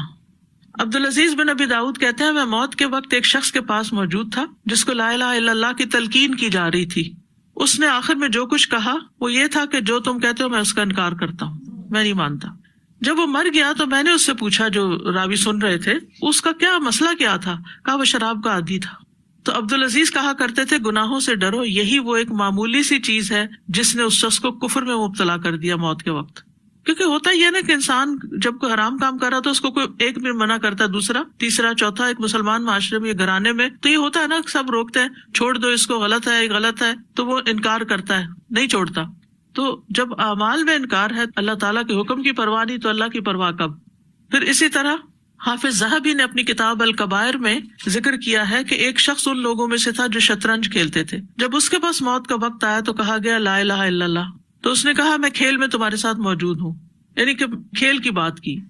ابن قیم کہتے ہیں، ابن قیم رحمہ اللہ ایک شخص کے بارے میں مشہور تھا کہ وہ گانوں کو بہت پسند کرتا، تو ہر وقت گانے ہی گنگناتا رہتا تھا۔ جب موت کا وقت آیا تو کہا گیا لا الہ الا اللہ پڑھو، پھر وہ گنگنانا شروع ہو گیا، اس وقت بھی گانا گانے لگ گیا، حتیٰ کہ موت آ گئی اور لا الہ الا اللہ منہ سے نہیں نکلا۔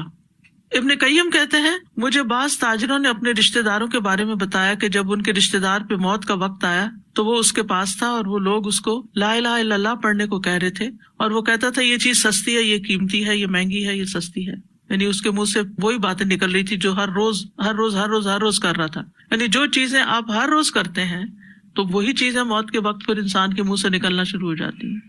تو اس لیے بہت ضروری ہے کہ ہم حسن خاتمہ کی دعائیں بھی کریں اور اس کے ساتھ ساتھ اپنی ڈیلی روٹین کا جائزہ لیں کہ ہم کن مشغلوں میں پڑے ہوئے ہیں، کن کاموں میں پڑے ہوئے ہیں، اور ہماری آخرت کے لیے کون سا وقت ہے. ٹھیک ہے نمازیں ہم آٹو پہ پڑھ لیتے ہیں، بس پڑھی اٹھی.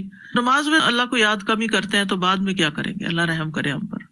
تو اپنی روٹین میں ایسی چیزیں یعنی آخرت کی یاد، اللہ کا ذکر، صدقہ خیرات، اور اگر روزے رکھنا مشکل ہو رہا ہے تو اس کی توفیق مانگیں کہ اللہ مجھے توفیق دے دے، میرے لیے آسان کر دے. جو نیکی بھی کرنا چاہتے ہیں اور حالات نہیں کرنے دے رہے تو اللہ سے مدد مانگنی شروع کر دیں. اور اگر یقین کے ساتھ اللہ سے مدد مانگیں گے، اللہ تعالیٰ غیب کے خزانوں سے مدد کرے گا اور آپ کو توفیق دے دے گا. حسن خاتمہ کی دعا میں ایک تو وہی ہے جو یوسف علیہ السلام کی دعا ہے، فاطر السماوات والارض انت ولی فی الدنیا والآخرہ توفنی مسلما والحقنی بالصالحین. اور پھر ابراہیم علیہ السلام کی دعا، رب ھب لی حکما والحقنی بالصالحین. اور پھر ربنا لا تزغ قلوبنا بعد اذ ہدیتنا، یعنی اللہ ہدایت دے دی ہے تو ہمیں بھٹکانا نہیں، ہمارے دل ٹیڑھے نہ کرنا، موت تک ہم ایمان پر قائم رہیں. یعنی مجھے حکمت عطا کرو، مجھے نیک لوگوں کے ساتھ ملا دے، اور پھر ہدایت دینے کے بعد دلوں کو ٹیڑھا نہ کر، اور اپنے پاس سے ہمیں رحمت عطا فرما. وَهَبْ لَنَا مِن لَّدُنْكَ رَحْمَةً إِنَّكَ أَنتَ الْوَهَّابُ، بلا شبہ تو ہی سب کچھ عطا کرنے والا ہے. پھر ربنا فاغفر لنا ذنوبنا وکفر عنا سیئاتنا وتوفنا مع الابرار. اے ہمارے رب بس ہمارے گناہ معاف کر دے اور ہماری برائیاں ہم سے دور کر دے اور ہمیں نیک لوگوں کے ساتھ موت دے. دیکھیں یہ دعا کوئی چھوٹی سی دعا نہیں ہے کہ نیک لوگوں کے ساتھ موت دے. اگر زندگی میں آپ نیک لوگوں کے ساتھ اٹھتے بیٹھتے نہیں ہیں تو موت کیسے ان کے ساتھ آئے گی؟ آپ دیکھیں کہ جب کوئی بیمار ہوتا ہے نا تو ہاسپٹل میں لوگ اس کو وزٹ کرنے کے لیے آتے ہیں. اگر آپ کبھی ہاسپٹل میں گئے ہوں، اگر کسی وارڈ میں جانے کا اتفاق ہو، اور دیکھو کہ ہر ایک وزٹرز مختلف ہوتے ہیں. وہ وزٹرز کون ہوتے ہیں؟ جو اس کے چاہنے والے ہوتے ہیں، جس سے اس کی دوستی ہوتی، جس سے اس کا تعلق ہوتا ہے. تو سوچیں کہ اگر ہمیں کوئی وزٹ کرنے آ رہا ہے تو کون آ رہا ہے، کیسے لوگ آ رہے ہیں، کن لوگوں سے میل جول اور کن کا آنا جانا ہم پسند کرتے ہیں.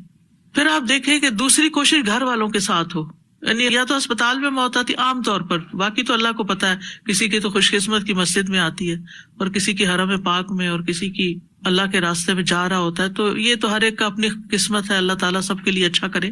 لیکن عمومی طور پر یا انسان گھر میں مرتا ہے یا اسپتال میں مرتا ہے نا. تو ان دو جگہوں پر ہمارے آس پاس کون ہوگا؟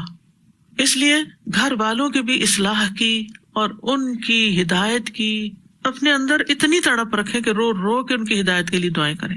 کیونکہ بعض اوقات چیزیں بنی بنائی نہیں ملتی. کچھ لوگ تو ہوتے ہیں نا، ان کو بنا بنایا ماحول مل جاتا ہے، نیک شوہر مل گیا، نیک اولاد مل گئی، نیک بہن بھائی ہوئے، آخری وقت میں وہی پاس ہیں تو کلمہ پڑھ رہے ہیں اور ذکر کر رہے ہیں، اور کوئی قرآن پڑھ رہا ہے اور کوئی کچھ کر رہا ہے. لیکن اگر آپ سمجھتے ہیں کہ آپ کے ساتھ ایسا نہیں ہے تو پھر اس کی دعا شروع کر. اللہ تعالیٰ غیب کے خزانوں سے مدد کرے گا اور اسباب پیدا کر دے گا. کیونکہ جس چیز کی ہم طلب رکھتے ہیں نا تو اللہ بھی ہماری سچائی کو جانتا ہے کہ ہم کیا چاہتے ہیں. تو ان کے لیے دعائیں کریں. اور پھر اگلی دعا میں کیا ہے؟ ربنا افرغ علینا صبرا وتوفنا مسلمین. اللہ اسلام کی حالت میں فرما برداری کرتے ہوئے، اطاعت کرتے ہوئے ہمیں موت آئے. پھر مسند احمد کی روایت ہے، اللہم توفنا مسلمین واحینا مسلمین والحقنا بالصالحین غیر خزایا ولا مفتونین. اے اللہ ہمیں حالت اسلام میں موت عطا فرما، حالت اسلام میں زندہ رکھ اور نیک لوگوں میں شامل فرما کہ ہم نہ رسوا ہوں اور نہ کسی فتنے کا شکار ہوں. کیونکہ انسان اپنے دوستوں سے پہچانا جاتا ہے نا. تو نیک لوگوں کا ساتھ پانے کے لیے نیک لوگوں کی صحبت اختیار کی جائے، کیونکہ المرء مع من احب، انسان انہی کے ساتھ ہوگا جن سے وہ محبت کرتا ہے. پھر ہے اللہم احسن عاقبتنا فی الامور کلها واجرنا من خزی الدنیا وعذاب الآخرہ. اے اللہ تمام معاملات میں ہمارا انجام اچھا کر دے اور ہمیں دنیا کی رسوائی اور آخرت کے عذاب سے محفوظ رکھ. بسر بن ارطاد کہتے ہیں کہ میں نے نبی صلی اللہ علیہ وسلم کو یہ دعا کرتے ہوئے سنا، یعنی اے اللہ میرے معاملات میں سے ہر کام کا انجام اچھا ہو. اللہم احسن عاقبتنا فی الامور کلہا، سارے کام ہر چیز کا انجام اچھا ہو. ہمارا کیا حال ہوتا ہے کہ جب کوئی اہم کام ہوتا ہے، کوئی بڑا فنکشن ہے، کوئی پارٹی ارینج کر رہے ہیں، کوئی بزنس کر رہے ہیں، تو اس میں ہم فکر مند ہوتے ہیں اور دعا کر لیتے ہیں یا اللہ اس کا انجام بخیر ہو. یا کوئی سفر پہ جا رہا ہو، عام طور پر چھوٹے چھوٹے معاملات میں نہیں، اگرچہ ہمیں فکر ہوتی ہے لیکن ہم دعا نہیں کرتے. جیسے کھانا ہی پکانے لگتے ہیں تو ہمیں نہیں خیال آتا کہ اس کا بھی انجام اچھا ہو، کہ عین آخر میں جل ہی نہ جائے. تو یہ دعا اتنی خوبصورت ہے کہ سارے معاملات میں ہمارا انجام اچھا ہو، ہر چیز کا اینڈ اچھا ہو. وَأَجِرْنَا مِنْ خِزْيِ الدُّنْيَا وَعَذَابِ الْآخِرَةِ، ہمیں دنیا کی تباہی اور ہلاکتوں سے بچا. دنیا کی رسوائی اور دنیا کی تباہی اور اس کی مصیبتیں اور اس کا دھوکہ اور اس کا شر اور اس کی ذلت اور حقارت اور بے عزتی، یہ سب چیزیں بھی اللہ ان سے محفوظ رکھے، اور آخرت کے جتنے بھی عذاب کی قسمیں ان سب سے بھی. پھر ایک اور دعا ہے سلسلہ صحیحہ کی، اللہم انی اسألک عملا بالحسنات وترکا للمنکرات واذا اردت فی قوم فتنة وانا فیہم فاقبضنی الیک غیر مفتون. اے اللہ، بے شک میں تجھ سے نیکیاں کرنے اور برائیوں کو ترک کر دینے کا سوال کرتا ہوں، اور جب تو لوگوں کو فتنے میں مبتلا کرنا چاہے اور میں وہاں موجود ہوں تو مجھے فتنے سے بچا کے اپنے پاس بلا لینا. یعنی اگر کوئی ایسا مسئلہ یا مرحلہ آ جائے کہ میں بیچ میں گھسیٹا جا رہا ہوں تو یا اللہ مجھے تو تم اپنے پاس بلا لینا اور فتنوں سے بچا لینا. ابن رجب کہتے ہیں اس کے بارے میں، وَإِذَا أَرَدْتَ فِتْنَةً فِي قَوْمٍ، وہ کہتے ہیں کہ اس دعا کا مقصد یہ ہے کہ جب تک انسان دنیا میں زندہ رہے دنیا کے فتنوں سے سلامتی میں رہے.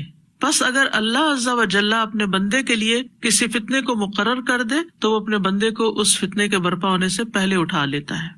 تو بہرحال یہ بڑی اہم دعاؤں میں سے ہے یہ بھی. اور پھر اللہم بعلمک الغیب وقدرتک علی الخلق احیینی ما علمت الحیات خیرا لی وتوفنی اذا علمت الوفات خیرا لی.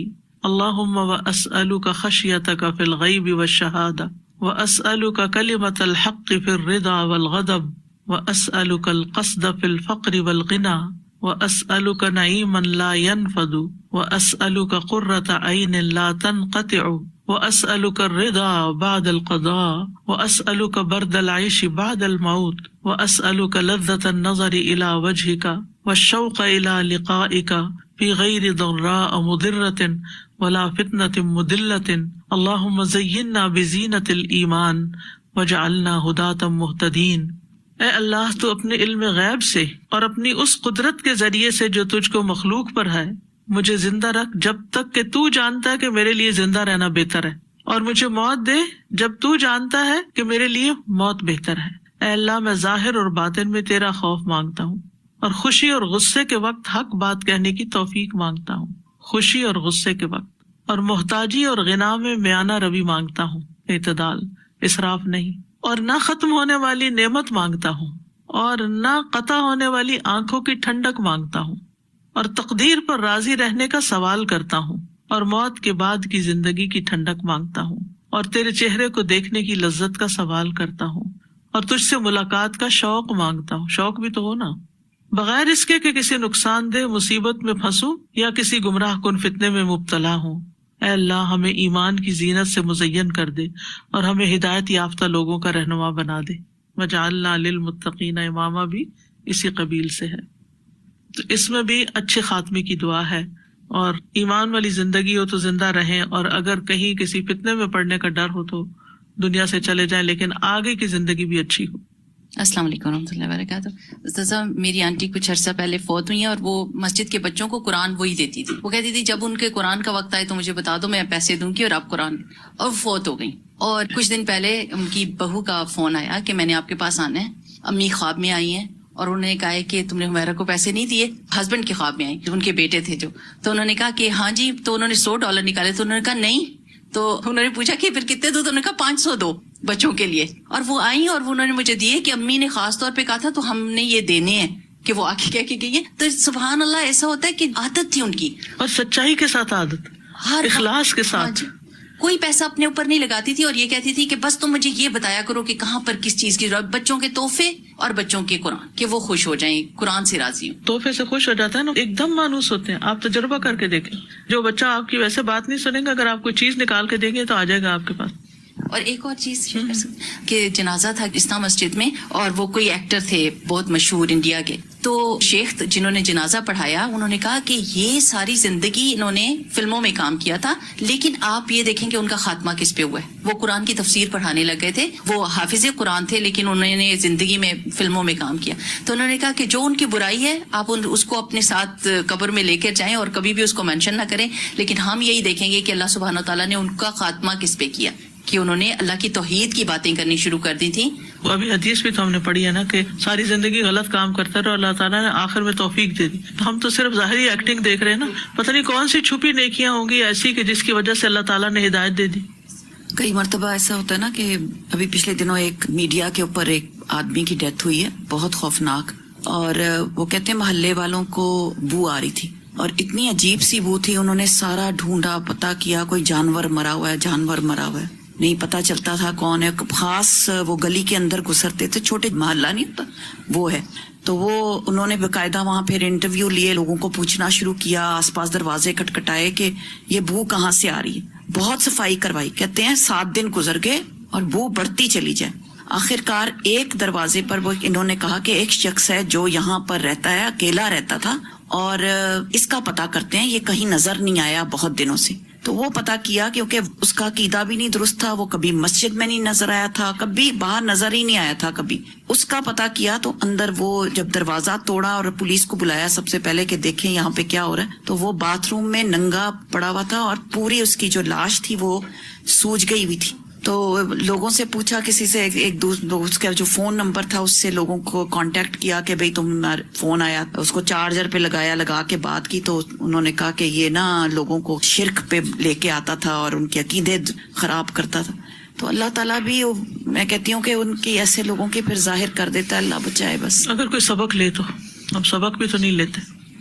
استاذہ، جب نیک لوگوں کے ساتھ خاتمے کی بات ہوتی ہے، اس کا ایگزیکٹلی کیا مطلب ہوتا ہے؟ جیسے نیک لوگوں کی صحبت تو ہوتی ہے، لیکن نیک لوگوں کے ساتھ خاتمہ کیا مطلب ہوا؟ یعنی آخر ہمارا نیک لوگوں کی ہی ساتھ ہو، دنیا میں بھی اور آخرت میں بھی. یعنی جب ہم فوت ہوں تو اس وقت ہمارے ساتھ نیک لوگ ہی ہوں.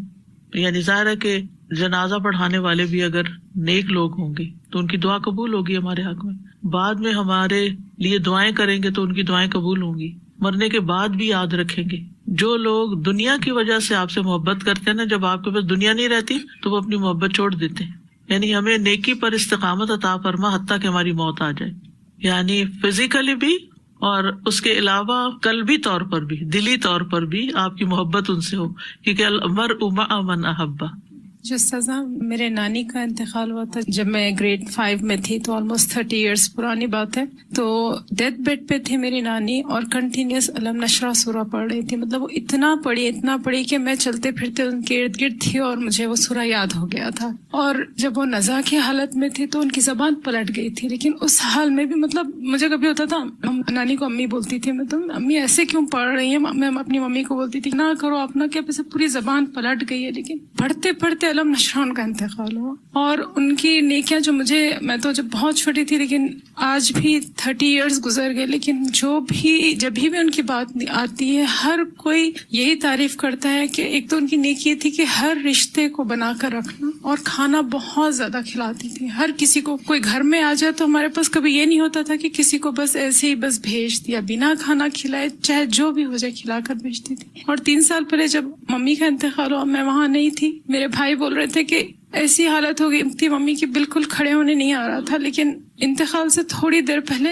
بھائی کو بولے کہ مجھے وضو کرو. بھائی لے جا کے خود وضو کرائے، آ کر ممی لیٹے اور خاموش لیٹ گئے. تو بھائی نے بولا کہ ممی آپ کیا ذکر کر رہے ہو؟ تو ممی جس ایک اشارے سے کہ میں اللہ کا ذکر کر رہی ہوں، ایک اشارے سے بھائی نے پوچھا تو بھائی نے اپنے گود میں ممی کو لٹا لیا. تو اسی حال میں ذکر کرتے کرتے بس منہ چل رہا ہے اور انتقال ہو گیا. ممی کے انتقال کے بعد میں بھی بڑے بہترین خواب ممی کے لیے دیکھی. دوسرا، پھر ممی کسی کے خواب میں آ کر بولے کہ ممی کبوتروں کو کھانا ڈالنے کے لیے پیسے دیتے تھے. تو 2 جگہ ہم لوگوں کو پتا تھی، تیسری ہم کو نہیں پتا تھی. تو تیسری کا بتایا خواب میں کہ میں وہاں پر پیسے دیتی تھی، تو ان لوگوں کو پیسے دو. جب جا کے پتا چلا تو پتا چلا وہاں دیتے تھے. سبحان اللہ. تو زندگی ممی کی بھی بس دین کے کام کے لیے بس جو بہتر سے بہتر کرو، اور کہاں کہاں جا کے سبحان اللہ لوگوں کی مدد کرتے تھے. ہم کو تو پتا بھی نہیں تھا کہ بعد میں کتنی چیزیں پتا چلی. تو جیسی زندگی گزرتی ہے سبحان اللہ خاتمہ ویسا ہی ہوتا ہے. اور یہ جو آپ کی بات سن کے مجھے یاد ہے کہ یہ جو طیبین کی بات ہے، طیب کا مطلب پاک ہوتا ہے نا، کہ مجھے وضو کراؤ،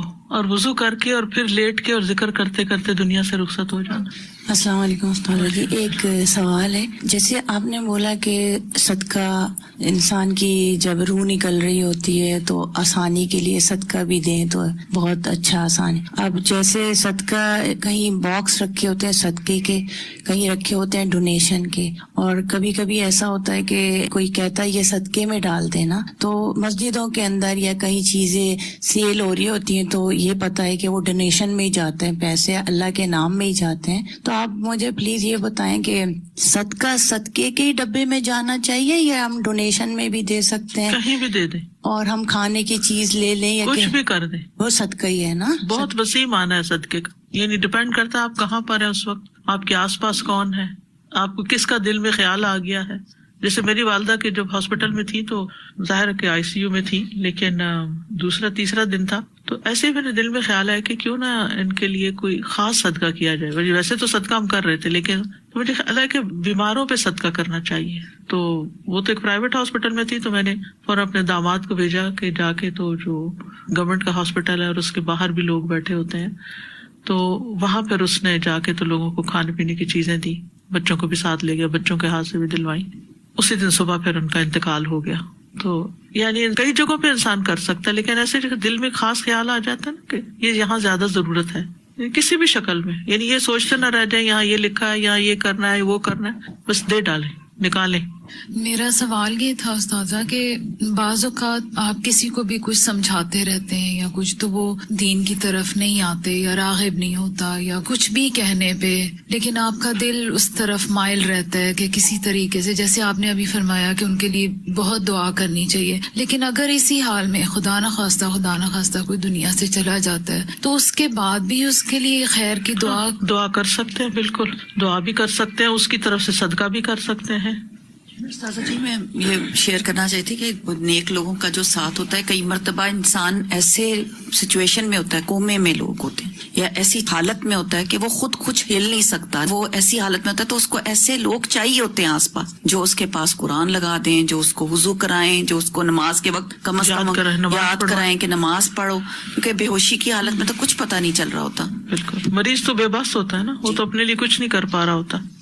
عام طور پہ جب حالت خراب ہوتی تو یاسین سنائی جاتی ہے، تو میں نے یہ کہا کہ جب میرا وقت آئے یاسین بھی سنائی جائے، لیکن جو بھی میرے پاس بیٹھا وہ کلمہ ضرور پڑھتا رہے.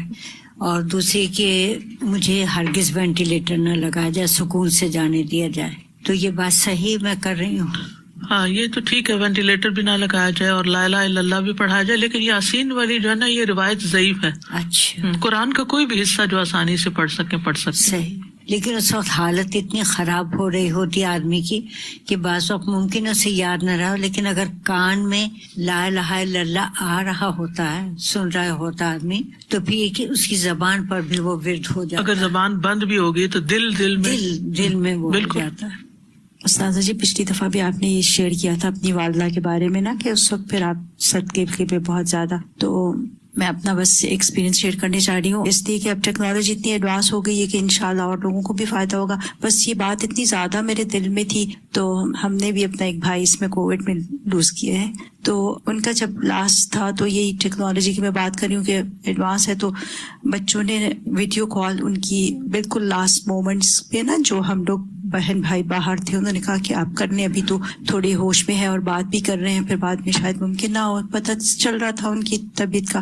تو اس وقت انہوں نے جیسے ہی کرائی تو فوراً میرے ذہن میں آپ کی وہ بات آئی، اور استاذہ جی بالکل کلاس شروع ہونے والی تھی اور فوری طور پہ اب سمجھ میں نہیں آتا تو مجھے وہی ایپ کھولا اور اس میں اللہ کا توفیق جتنی تھی تو صدقہ ان کی اس نیت کے ساتھ، تو سبحان اللہ، اللہ تعالیٰ نے اتنی چیزیں آسان کر دی. اور پھر کلاس کے ختم ہونے سے پہلے ہی اللہ سبحانہ تعالیٰ نے ان کے لیے آسانی فرما دی. تو میں صرف اس لیے شیئر کر رہی ہوں کہ آج کل ٹیکنالوجی سے فائدہ ہمیں اٹھانا چاہیے، ورنہ تو بعض اوقات انسان سوچتا ہے کہ یہاں آس پاس کوئی ہے نہیں تو اب کریں کیا. پھر دعا ہے اللہم اصلح لی دینی الذی ہوا عصمت امری واصلح لی دنیای التی فیہا معاشی واصلح لی آخرتی التی فیہا معادی واجعل الحیاۃ زیادۃ لی فی کل خیر واجعل الموت راحۃ لی من کل شر. اے اللہ میرے دین کو درست فرما جو میرے معاملات کا محافظ ہے، اور میری دنیا کو درست فرما جس میں میرا معاش ہے، اور میری آخرت کو درست فرما جس میں میرا لوٹنا ہے، اور میری زندگی کو ہر بھلائی میں میرے لیے زیادتی کا باعث بنا دے، اور موت کو میرے لیے ہر شر سے راحت کا باعث بنا دے، یعنی میری موت میرے لیے ہر تکلیف سے دور ہونے کا ذریعہ بن جائے۔ ابو ہریرہ کہتے ہیں کہ رسول اللہ صلی اللہ علیہ وسلم یہ دعا مانگا کرتے تھے۔ ایک اور دعا بھی ہے، یہ حضرت عمر کی دعا ہے، اللہم ارزقنی شہادۃ فی سبیلک واجعل موتی فی بلد رسولک صلی اللہ علیہ وسلم۔ اے اللہ مجھے اپنے راستے میں شہادت عطا کر اور میری موت اپنے رسول کے شہر میں مقدر کر دے، آمین۔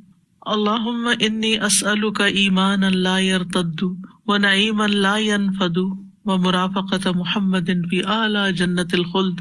اے اللہ میں آپ سے ایسے ایمان کا سوال کرتا ہوں جس میں کبھی ارتداد نہ آئے، یعنی مرتد نہ ہوں، ایسی نعمتوں کا سوال کرتا ہوں جو کبھی ختم نہ ہو، اور ہمیشہ کی جنت کے بلند حصے میں محمد صلی اللہ علیہ وسلم کی رفاقت یعنی ان کے ساتھ رہنے کا سوال کرتا ہوں، آمین۔ پھر ایک اور دعا ہے، اللہم انی اعوذ بک من الہدم واعوذ بک من التردی واعوذ بک من الغرق والحرق والہرم واعوذ بک ان یتخبطنی الشیطان عند الموت واعوذ بک ان اموت فی سبیلک مدبرا واعوذ بک ان اموت لدیغا۔ اے اللہ میں تیری پناہ چاہتا ہوں کہ کوئی چیز، مکان یا دیوار مجھ پہ آ گرے، ہدم منہدم ہو، یا کسی بلند مقام سے گر پڑوں یعنی گر کے نہ مروں، اور میں تیری پناہ چاہتا ہوں کہ غرق ہونے سے یعنی پانی میں ڈوب کے، جلنے سے یعنی آگ میں، یا از حد بوڑھا ہو جانے سے یعنی اس سے بھی مجھے بچانا، اور میں تیری پناہ چاہتا ہوں اس سے کہ شیطان مجھے موت کے وقت بدحواس کر دے، اور اس بات سے پناہ مانگتا ہوں کہ تیرے راستے میں جہاد سے پیٹ پھیرتے ہوئے مروں، یعنی دین کے کام سے منہ موڑ کے مروں، اور میں اس سے پناہ مانگتا ہوں کہ زہریلے جانور کے کاٹنے سے مجھے موت آئے۔ یعنی یہ کچھ موتوں سے بچنے کی دعا ہے۔ اللہ سبحانہ وتعالی ہم سب کا خاتمہ ایمان پر کرے۔ وآخر دعوانا ان الحمد للہ رب العالمین۔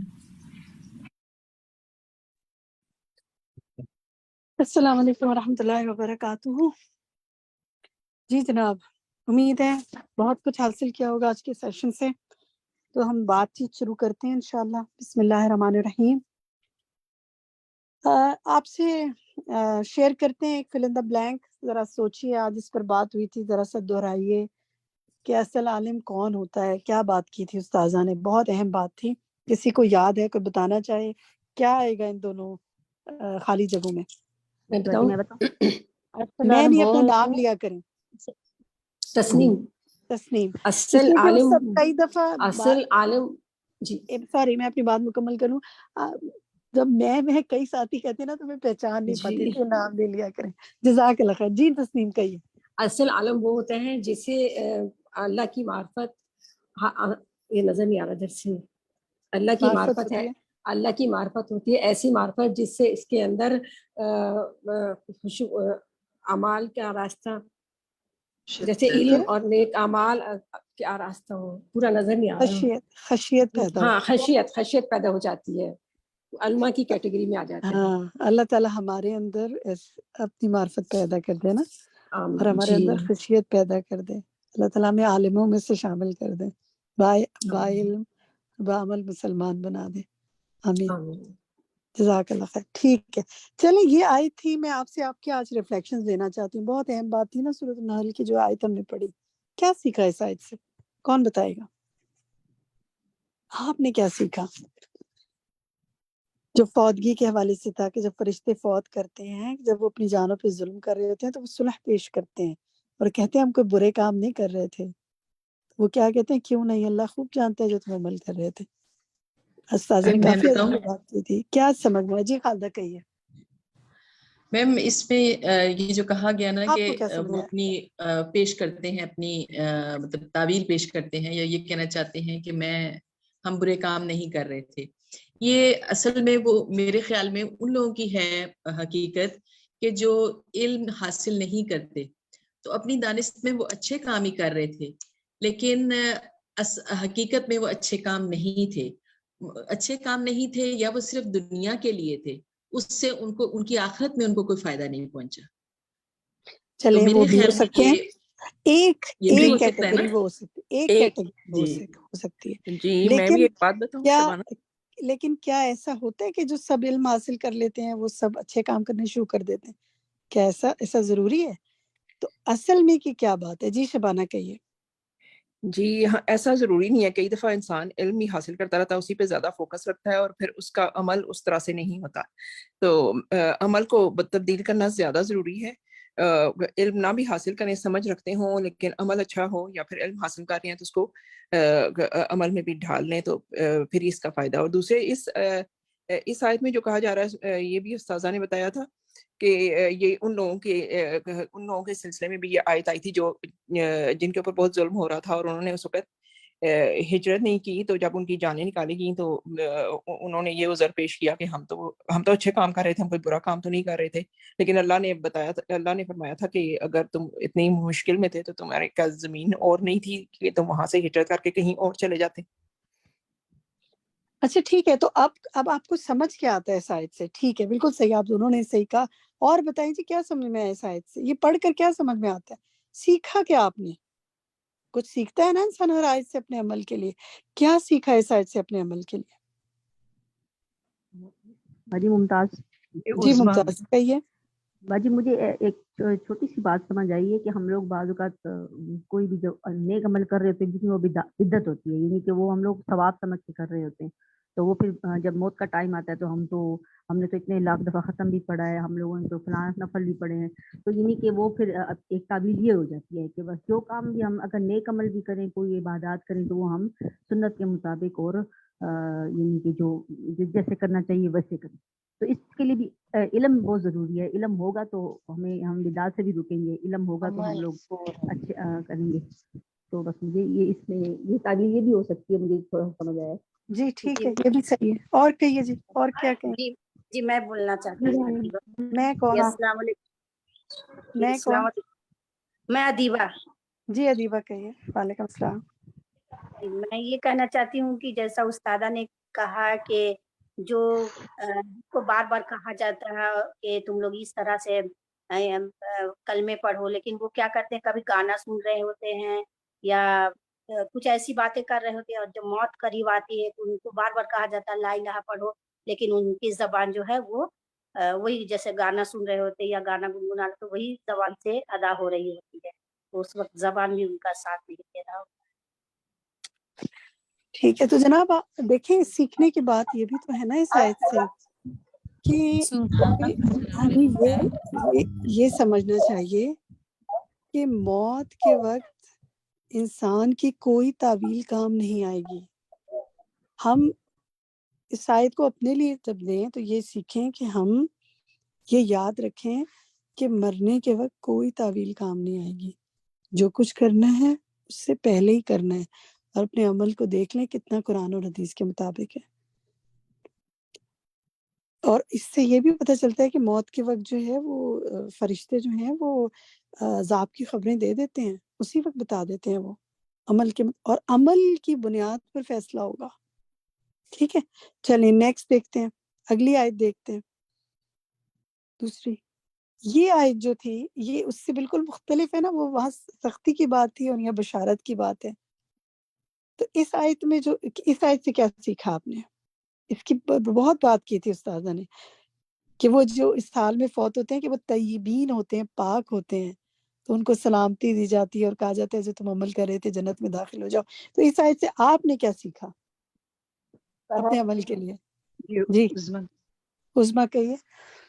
جی جیسے کہ اس میں اتنی خوبصورتی سے بتایا گیا کہ مومن کی جو انجام ہے، جو اس کی آخر جو وہ فوت ہوگا تو اس کا کیا اس کا عمل ہوگا، تو اس کے عمل اچھے تھے تو اس کو یہ اتنی خوبصورت چیزیں ملی. تو اللہ سے دعا ہے کہ اللہ تعالیٰ جو بھی آج ہم نے سنا ہے اس کے اوپر ہم بہت اچھے طریقے سے عمل کریں اور ہم بھی ان لوگوں میں شامل ہو جائیں کہ ہم بھی طیب لوگوں میں سے کہلائیں اور ہمارا انجام اچھا ہو. آمین آمین. شہناز آپ کہیے. جی السلام علیکم. میں بھی یہی کہنا چاہ رہی تھی کہ ہم عمل کے ساتھ ساتھ علم کے ساتھ ساتھ عمل کے ساتھ ساتھ پھر دعائیں، یہ بھی ہمارے لیے بہت ضروری ہے، کیونکہ پتہ نہیں کب اور کس وقت ہمیں شیطان بہکا دیتا ہے سال میں کہ ہم کیا کہتے ہیں کچھ بھی کر رہے ہوتے ہیں، لیکن ہمیں یہ سوچ کے کرنا چاہیے کہ کیا پتہ یہ ہماری زندگی کا آخری وقت ہی ہو. تو ہمیں ہر کام کو بہت سوچ سمجھ کے دنیا میں زندگی گزارنی چاہیے، ہر لمحے ہر وقت، کہ اللہ جی میاں ہمیں شبانہ نیک میں لوگوں میں شامل کر لے. ٹھیک ہے شبانہ آپ کہیے. جی میں یہ کہنا چاہوں گی کہ مومن جو ہے دنیا میں جب اچھے کام کرتا ہے اور ساری زندگی اللہ کی فرما برداری میں گزارتا ہے، تو جب اس کی موت کا وقت ہوتا ہے اس کے لیے سب سے زیادہ خوشی اور راحت کا وقت ہوتا ہے، کیونکہ وہ اللہ سے ملاقات کرنے جا رہا ہوتا ہے. ٹھیک ہے، یہ سیکھا آپ نے. چلیے نیکسٹ دیکھتے ہیں ذرا سے. اس میں جو ایک لفظ ہے نا طیبین، یہ بہت اہم بات ہے، اس میں بہت بات ہوئی تھی. یہ بتائیے کہ طیب شخص جو ہے، یہ جب یہ لفظ کسی انسان کے لیے استعمال ہوتا ہے تو اس میں کیا کیا چیزیں شامل ہوتی ہیں؟ آپ چیٹ میں بھی لکھ سکتے ہیں. کون جی بتائے گا کیا کیا شامل؟ میں بریرہ بتاؤں؟ ادیبہ. فریدہ بتائیے. جی ٹیچر میں بریرہ. ایسا انسان استاذہ نے کہا تھا، ایسا انسان طیب ہوتا ہے جو جہالت، شرک اور کبھی اعمال سے اپنے آپ کو پاک کرتا ہے. اصل ایسا انسان طیب میں شامل ٹھیک ہوتا ہے. ہے. ایک اور جی اور جی میں کچھ بولوں. اور؟ جی جی نام جی بتائیں اپنا. جی ایکچولی ادیبہ. ادیبہ بتائیے. ادیبہ. جی طیب لوگ وہ ہوتے ہیں جو اپنے پیچھے سب اشاریہ کا بہت احترام کرتے ہیں اپنے زندگی میں، اور جب موت قریب آتی ہے تو وضو کے حالت میں ہوتے ہیں، ذکر کرتے ہیں، یعنی ہر وقت وہ اللہ سے باتیں کیا کرتے ہیں. ہاں نہیں دیکھیے، ذکر اس میں نہیں آ رہا. اس میں اس کو تھوڑا سا اور اسپیسیفک کریں. ضروری نہیں ہے کہ وہ صرف موت کے وقت وضو کی حالت میں ہو. اور جی سوچیں، ہمیشہ صفائی جی ستھرائی کا خیال رکھتے ہیں. جی چلیے السلام علیکم. ظاہری جی طور پہ میں صاف. یہی کہنا چاہتی تھی، جی کہ وہ اپنے آپ کو مطلب ایسے اچھے صاف ستھرے کپڑوں میں رکھیں اور سب کے سامنے اس طرح سے اپنے آپ کو مطلب پریزنٹ کریں رہیں ہر وقت صاف ستھرے کے، دیکھنے ٹھیک، والوں کو بھی اچھے لگیں. جی بالکل. یہ بھی ایک کیونکہ طیب دیکھیں بعض اوقات ہوتا ہے. کراہت محسوس ہوتی ہے نا کچھ کسی چیز سے، جی کچھ گندگی لوگوں سے، کو دیکھ ماحول کر سے. وہ بالکل. طیب نہیں ہوتا پھر. ٹھیک جی ہے الحمدللہ. اچھا ٹھیک ہے. دیکھیں اس میں 3 چیزیں انہوں نے بتائی تھی. تینوں بہت اہم پوائنٹ ہے، ذہن میں رکھیے گا. ہر قسم کی باطنی طور پہ برے عمل سے پاک ہونا، علم اور ایمان اور نیک عمل رکھنا، حاصل ان سے آراستہ ہونا، اور ظاہری طور پر صاف ستھری اور اچھی حالت میں ہونا. الحمدللہ. چلیں نیکسٹ اللہ تعالیٰ ہمیں ان میں سے کر دینا. پھر حسن خاتمہ کی علامات تھی. یہ کچھ علامات تھیں، آپ انشاءاللہ اس کو پڑھ لیجئے گا. 2 علامات ہیں حسن خاتمہ کی علامات میں. کئی چیزیں استاذہ نے ڈسکس کی تھی نا، تو انشاءاللہ یہ آپ نے پڑھنی ہے، کسی سے آپ نے شیئر کرنی ہے ضرور کہ کیا حسن خاتمہ کی علامات ہے. اور برے خاتمے کے 2 درجے تھے. وہ کوئی بتا سکتا ہے آپ میں سے کہ برے خاتمے کے 2 درجے کیا ہیں؟ تسنیم میں بتاؤں. تسنیم بتائیے. جی ایک تو موت کے وقت دل میں شکوک اور انکار ہونا، اور دوسرا یہ کہ موت کے وقت دل میں دنیا کی محبت اور حرام خواہشات کا غلبہ ہونا. بالکل وہ جو بات ہماری ایک ساتھی نے ابھی کی تھی کہ موت کے وقت نہ جانے کہ کس چیز میں انسان ملوث ہو اور خواہشات اس پر غالب آ جائیں. ایسی اللہ تعالیٰ سے دعا مانگنی چاہیے کہ اللہ تعالیٰ ہمیں بری موت سے بچائے. اور آخر تک ربنا لا تزغ قلوبنا بعد اذ ہدیتنا، یہ دعا بہت مانگا کریں. اچھا چلیں، ایک آج ہمارے پاس بہت سی چیزیں تھیں آج کے لیسن میں سب سیکھنے کے لیے. آپ کے ساتھ اس لیے شیئر کر رہے ہیں کہ یہ آپ اور لوگوں سے مذاکرہ کریں، ڈسکس کریں. دیکھیں یہ حدیث جو ہے نا، اس حدیث سے آپ کو کیا سمجھ میں آیا؟ ایک بات جو سمجھ میں سیدھی سی آتی ہے، وہ کوئی بتا سکتا ہے؟ توقیر بتائیے. جب بھی کوئی موت ہو جائے تو اس کے ہمیشہ اچھے الفاظ میں یاد کرنا چاہیے، کبھی بھی اسے برے الفاظ سے یاد نہیں کرنا چاہیے. بہت اچھی بات کی آپ نے، یہی کی پوائنٹ ہے اس میں، تاکہ ہمیں بھی لوگ اچھے الفاظ میں یاد کریں. یہ بات یاد رکھیں. یہ جو جملہ ہے نا، تم لوگ زمین میں اللہ تعالیٰ کے گواہ ہو، تو ایسے بس یاد رکھیے گا کہ میں گواہی دے رہی ہوں. یہ فرت آپ سے میں نیکسٹ حدیث پہ لے لیتی ہوں. یہ جو نیکسٹ حدیث ہے اس پر بتائیے کیا اپنے عمل کے لیے کیا سمجھ میں آیا؟ قرض کے لیے کہا گیا تھا کہ جو جس پہ قرض ہوتا ہے اور نا جو ہے اس کے لیے پھر جو ہے اس کا قرض معاف نہیں ہوتا. شہید پہ بھی قرض معاف نہیں، وہ تو ہے. کہا ہے نا. اس تو حدیث اس کو دیکھ کے آپ کو لیے اپنے جو عمل کے لیے کیا سمجھ میں قرض آتا ہے؟ کیا میں بتاؤں. جی میں فرت آپ بتا رہی تھی، آپ بتائیں، اپنے کمپلیٹ عمل کریں. کے لیے یہ کہ ہم اپنے عمل، جی میں یہ بتانا چاہ رہی تھی کہ اپنے آپ قرض نہ لیں اور نا اپنی زندگی کو سادہ اگر گزاریں گے تو ہم لوگ قرض جو ہے نا ہم لوگ اپنی آسائشوں کے لیے لیتے ہیں، ضرورت تو صرف کھانا پینا اور یہ ہے، مگر چلیں ہم لوگ جو ہے اگر نا کبھی قرض لے قاضی کوئی، سے اگر کوئی کسی کو ضرورت پڑ بھی لے جائے لیں تو ادا سب سے پہلے ادا کریں، سب سے ہاں، پہلے ادا کرنے کوشش کی، کریں کہ ہاں ادا کریں، تاکہ اصل بات ہے، کس وقت ہمیں پتہ نہیں موت آ جائے تو پھر ہمارا نہیں پتا کہ ہم نے کس وقت ٹھیک ہے مر جانا ہے، تو ٹھیک کبھی ایسا ہوتا ہے کہ کسی کو پتہ نہیں ہوتا، اگر جیسے آپ کوئی چیز لے رہے ہیں، میرے بچوں کو نہیں پتا میں نے کوئی چیز ہے نا کسی سے کوئی ادھار چیز لی ہے، اور پھر میرے بچوں نے مجھے اگر موت آ گئی تو میرے بچوں کو تو نہیں پتا نا کہ امی نے کس سے ہاں لی تھی اور کہاں دی تھی، تو اس وجہ سے یہ دوسری ہمیشہ، بہت اہم بات ہے اور جی، یہ یہ بہت میں جزاک ضرور اللہ میں خیر فرت، ضرور ایک یہ کرتی ہوں، ہاں جی، آپ کیا کرتی ہیں بتائیے؟ میں یہی ہوتا ہے کہ کبھی کوئی ایسا ہوتا ہے جیسے کبھی کوئی چیز لینی ہے، اور اگر میں نے اس میں کچھ پیسے کسی کے رہتے ہیں تو میں اپنے بچوں کو ضرور بتاتی ہوں، گھر میں بتاتی ہوں، تو ہاں کہتے ہیں یہ امی آپ یہ کیوں بہت کہتی ہیں، اچھی، یہ کہتے ہیں بہت بچے اچھا کام بیٹا کرتی ہیں، میں پتہ نہیں صبح میں مجھے دیکھنا نصیب ہوگی نہیں ہوگی، تو میں تمہیں بتا رہی ہوں کہ یہ میں نے یہ پیسے دینے ہیں۔ الحمدللہ یہ بہت اہم نقطہ بتایا ہے فرد نے کہ قرض سے حد الامکان بچنے کی کوشش کریں، اگر لینے کی کبھی ضرورت پڑی کسی نے لیا ہے تو پھر اس کو ادائیگی کی جلد کوشش کریں، اور کسی نہ کسی کو بتائیں، چاہے وہ تھوڑا سا بھی اماؤنٹ ہو کہ میں نے کسی کا قرض دینا ہے، کوئی ڈائری میں لکھ کر یا کسی کو بتا دیں کہ یہاں رکھی ہوئی ہے، سب یہاں سے دیکھ لینا۔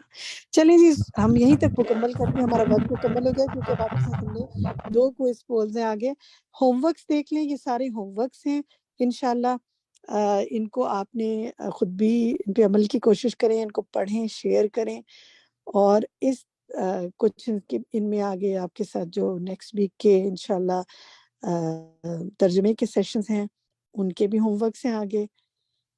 اس میں ایک قرض کے حوالے سے کئی ہم نے احادیث آپ سے شیئر کی ہیں، اور یہ دیکھیں کہ میں کن کاموں میں مصروف ہوں، یہ کام ضرور دیکھیے گا جی۔ نیکسٹ سلائیڈ دکھاتے جائیں آپ۔ جزاکم اللہ خیرن کثیرہ۔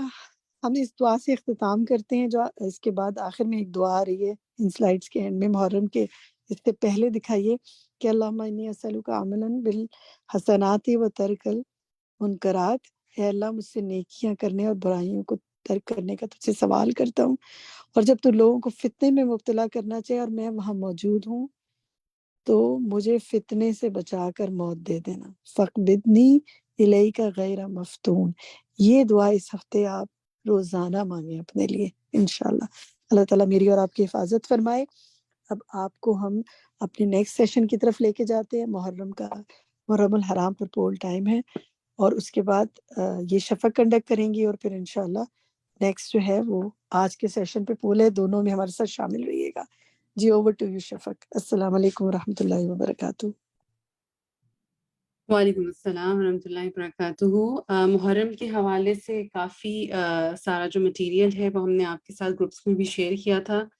مجھے پوری امید ہے کہ آپ خود بھی پڑھتے ہوں گے، اور باقی اپنے ساتھی، دوست، پڑوسی، رشتہ دار، اور خاص کر کے جو گھر میں آپ کے ساتھ لوگ رہتے ہیں، آپ کے بچے ہیں یا آپ کے ہو سکتا ہے نواسے ہوں، نواسیاں ہوں، پوتے ہوں، پوتیاں ہوں، تو ضرور ان کے ساتھ یہ اسلامک ایونٹس کے حوالے سے جو ہم انفارمیشن آپ کے ساتھ شیئر کرتے ہیں اس کو ضرور آگے پاس آن کیا کریں، کیونکہ علم جو ہے وہ بتانے سے محفوظ ہوتا ہے، اور یہ بہت سارے اس میں ایسے ریمائنڈرز ہوتے ہیں جو ہم بھول جاتے ہیں، تو جب ہم دوسروں کو بتاتے ہیں اور گو تھرو کرتے ہیں تو یہ ہے کہ وہ چیزیں ریکیپ ہو جاتی ہیں، اور پھر یہاں ہم تو حرمتوں کی بات کر رہے ہیں نا، تو انشاءاللہ خیال یہ رکھنا ہے کہ کوئی عمل ہم میں سے کسی سے نہ ہو جائے کہ حرمتیں پامال ہوں، ٹھیک ہے؟ تو اس کے لیے جاننا بہت ضروری ہے۔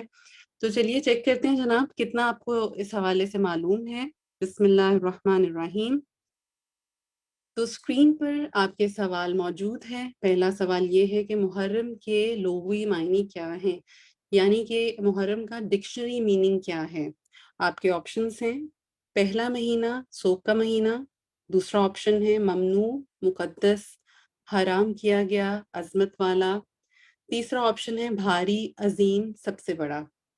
ذرا سا محرم پر بھی غور کریے گا تو انشاءاللہ آپ کو آنسر ڈھونڈنے میں آسانی ہوگی۔ کویسچن نمبر 2 کو دیکھیے، ذوالقعدہ، ذوالحجہ، محرم اور ڈیش حرمت والے مہینے ہیں۔ آپ نے چوتھا مہینہ ڈھونڈنا ہے کہ وہ کون سا ہے۔ آپشنز ہیں آپ کے رجب، شعبان یا پھر صفر۔ سوال نمبر 3 دیکھیے کہ ابو موسیٰ اشعری رضی اللہ عنہ کے توجہ دلانے پر 17 ہجری میں عمر رضی اللہ عنہ نے صحابہ کرام سے مشورہ کیا اور علی رضی اللہ عنہ کے مشورے سے رسول اللہ صلی اللہ علیہ وسلم کے واقعہ ڈیش کو اسلامی سنہ کی ابتدا قرار دیا. واقعہ معراج کو، واقعہ ہجرت کو، یا پھر واقعہ فتح مکہ کو؟ جی. سوال نمبر 4 دیکھیے، ماہ محرم کو بعض تاریخی واقعات کے پیش نظر ایک خاص اہمیت حاصل ہے، وہ کیا واقعات ہیں؟ آپشن 1 ہے فرعون غرق ہوا، عام الفیل کا مشہور واقعہ ہوا، عمر رضی اللہ عنہ قاتلانہ حملے میں شہید ہوئے، یا پھر آپشن 2 قارون ہلاک ہوا، عیسیٰ علیہ السلام کو سولی چڑھایا گیا، فتح مکہ ہوا. سوال نمبر 5 ہے کہ محرم کی ڈیش تاریخ کو عاشورہ کہا جاتا ہے، کون سے دن کو کہا جاتا ہے؟ کیا وہ 8ویں محرم ہے، 9ویں محرم ہے، یا پھر 10ویں محرم؟ سوال نمبر 6 دیکھیے کہ ایام جاہلیت میں ڈیش عاشورہ کے دن کا روزہ رکھتے تھے، اور رسول اللہ صلی اللہ علیہ وسلم بھی، پھر ہجرت مدینہ کے بعد بھی آپ صلی اللہ علیہ وسلم نے یہ روزہ رکھا اور صحابہ کرام کو بھی رکھنے کا حکم دیا. البتہ جب ماہ رمضان کے روزے فرض ہوئے تو آپ صلی اللہ علیہ وسلم نے فرمایا جو چاہے اب اس کا روزہ رکھے اور جو چاہے چھوڑ دے. اسے مسلم نے روایت کیا ہے. آپشنز ہیں مسلمان، قریش، یا پھر یہود. سوال نمبر 7 دیکھیے کہ رسول اللہ صلی اللہ علیہ وسلم نے فرمایا میں سمجھتا ہوں کہ اللہ تعالیٰ عاشورہ کے دن کے روزے کے بدلے، یعنی اگر ہم اس دن روزہ رکھیں گے تو اس کا کیا ریوارڈ ہے؟ آپشنز ہیں گزشتہ 1 سال کے گناہ معاف کر دے گا، آپشن 2 صغیرہ گناہوں کو معاف کر دے گا، آپشن 3 گزشتہ سال اور آنے والے سال کے گناہ معاف کر دے گا. ٹھیک ہے، تو لاسٹ کوشچن دیکھتے ہیں. رسول اللہ صلی اللہ علیہ وسلم نے عاشورہ کا روزہ رکھا، یعنی 10 محرم کا روزہ رکھا، اور لوگوں کو بھی اس کے رکھنے کا حکم دیا. تو لوگوں نے کہا اے اللہ کے رسول صلی اللہ علیہ وسلم، یہ وہ دن ہے جس کی ڈیش عزت کرتے ہیں. ٹھیک ہے، آپ صلی اللہ علیہ وسلم نے فرمایا جب اگلا سال آئے گا اگر اللہ نے چاہا تو ہم ڈیش تاریخ کا بھی روزہ رکھیں گے. ٹھیک ہے، تب آپ نے بتانا ہے کہ کس محرم کے دن کا کہا، کیا 9 محرم کا کہا یا 8 محرم کا کہا. ٹھیک ہے، تو جناب یہاں ہمارے 8 کویسچنس جو ہیں وہ محرم الحرام کے حوالے سے کمپلیٹ ہوتے ہیں. میں دیکھ رہی تھی ماشاءاللہ زونی نے تو کویسچن نمبر 3 تک پہنچنے تک ہی کر لیا ہوا تھا، اور اس کے بعد فرد نے، پھر خالدہ خانم نے، پھر شبانہ نے اور سبین نے بھی، اور باقی ساتھی جو ہیں وہ ماشاءاللہ وہ بھی جلدی جلدی کر رہے ہیں. اچھا چلیں ذرا چیٹ میں 1-2 سوال آپ سے لیتے ہیں. یہ بتائیں کہ یہ جو اسلامی مہینوں کی تعداد ہے جو آپ لوگ بتا رہے تھے مجھے کل کی کلاس میں بھی بہت سارے ساتھی کے 12 ہیں، یہ ہمیں کہاں سے پتہ چلتا ہے؟ کیا اس کا ذکر قرآن میں ہے یا نہیں ہے؟ معلوم کہاں سے ہوا؟ رابعہ کہہ رہی ہیں یس، عروج کہہ رہی ہیں حدیث سے پتہ چلا، پھر رابعہ کہہ رہی ہے قرآن سے پتہ چلا. اسلامک کیلنڈر تو ہے، ہجری کیلنڈر تو ہے، لیکن پتہ کہاں سے چلا؟ یہ کیسے معلوم ہوا کہ جو اسلامی سال ہے اس میں بھی 12 مہینے ہیں؟ اچھا، یہ ایک مکس سا جواب آ رہا ہے کہ قرآن سے، حدیث سے. اگر آپ لوگوں نے وہ ای پیمفلٹ دھیان سے پڑھا ہوتا تو اس کے بالکل شروع میں ذکر تھا کہ اللہ تعالیٰ نے ان مہینوں کی تعداد جو ہے وہ 12 بتائی ہے، اور اس میں جو ہے وہ حرمت والے مہینے 4 ہیں. کچھ یاد آیا آپ لوگوں کو؟ تو اب آپ نے کرنا یہ ہے کہ آپ نے واپس سے جا کے جو ہے وہ گروپ میں سے اپنا وہ ای پیمفلٹ کھولنا ہے، دیکھنا ہے کہ قرآن کی کون سی آیت ہے، اور پھر یہ ہے کہ آپ اگر عام لوگوں سے بات کریں گے نا تو آپ دیکھیں گے بڑے مکس سے آنسر ملتے ہیں. ان کو نہیں پتا کہ اسلامک کیلنڈر میں کتنے مہینے ہیں. اگر آپ ان مہینوں کے نام بھی پوچھیں تو میرے حال ہے بہت ہم میں سے کم ہیں جن کو 12 مہینوں کے نام بھی آتے ہیں، یا ان کو یہ بھی معلوم ہے کہ 12 میں سے 4 جو ہیں وہ حرمت والے مہینے ہیں. اور اگر حرمت والے ہیں تو کیا مطلب ہے حرمت والے مہینے، اور ان مہینوں میں کرنے کے کام کیا ہیں اور نہ کرنے کے کام کیا ہیں. تو تھوڑا سا ذرا سا ان کو بھی کوئز کریں، اور کوئز کرنے سے ہوتا یہ کہ اگلے کے اندر بھی نا انٹرسٹ پیدا ہوتا ہے جب اس کو پتہ لگتا ہے کہ ہاں یہ تو بڑی بیسک سی انفارمیشن ہے جو مجھے معلوم نہیں ہے، اور پھر یہ کہ وہ سننے کے لیے تیار ہو جاتے ہیں انشاءاللہ. تو چلیے یہاں پر اینڈ کرتے ہیں اپنا یہ کوئز اور دیکھتے ہیں آپ کے جوابات. جی، ریزلٹس میں نے آپ کے ساتھ بھی شیئر کر دیے اسکرین پر، آپ سب بھی دیکھ سکتے ہیں کہ آپ لوگوں نے کیا کیا. تو جناب جی پہلا جو سوال تھا، میں نے آپ سے ڈکشنری میننگ پوچھا تھا، تو اس کا جواب محرم کا کیا ہے؟ ممنوع، مقدس، حرام کیا گیا، عظمت والا. تو حرامین جو ہے اس کا روٹ ورڈ تھا، تو میں آپ کو جو ہنٹ دے رہی تھی کہ حرام کیا گیا. تو الحمدللہ 91% جو ہے انہوں نے اس کا صحیح جواب دیا. سوال نمبر 2 جو ہے وہ اس میں نے آپ سے پوچھا تھا کہ وہ کمپلیٹ کریں کہ وہ کون سے 4 مہینے ہیں جو حرمت والے ہیں. تو ماشاءاللہ یہاں پر 91% ساتھی جو ہیں انہوں نے صحیح جواب دیا کہ ذوالقعدہ، ذوالحجہ، محرم اور رجب. ٹھیک ہے. سوال نمبر 3 جو ہے میں نے آپ سے پوچھا تھا کہ وہ کون سا واقعہ تھا جس کی جو اسلامک کیلنڈر ہے، ہجری کیلنڈر ہے، اس ایپیسوڈ پر، اس ایونٹ پر جو ہے اس کی ابتدا رکھی گئی تھی. تو جناب وہ واقعہ ہجرت تھا، اور اس کو 73% ساتھی جو ہیں انہوں نے صحیح جواب دیا. اب دیکھیں جب یہاں پر 30% جو ہے وہ کنفیوژن کا شکار ہے، تو اس سے کیا پتہ لگتا ہے کہ ہمیں صحیح سے معلوم نہیں ہے کہ کیا واقعہ ہوا تھا. ٹھیک ہے.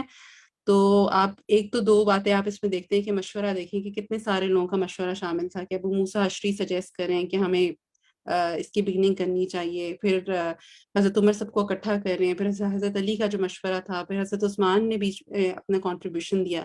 تو کیا تھا کہ مدینہ منورہ کی طرف سے جو ہجرت کا آغاز تھا وہ ذی الحج کے مہینے میں کے آخر میں شروع ہوا تھا، اور اس کے بعد جو پہلا چاند نظر آیا تھا مدینہ آنے کے بعد وہ محرم کا چاند تھا. تو پھر اس کو سلیکٹ کیا گیا کہ اسلامک کیلنڈر جو ہم جس کو ہجری کیلنڈر کہتے ہیں اس کا فرسٹ منتھ ہوگا، that is going to be Muharram انشاءاللہ.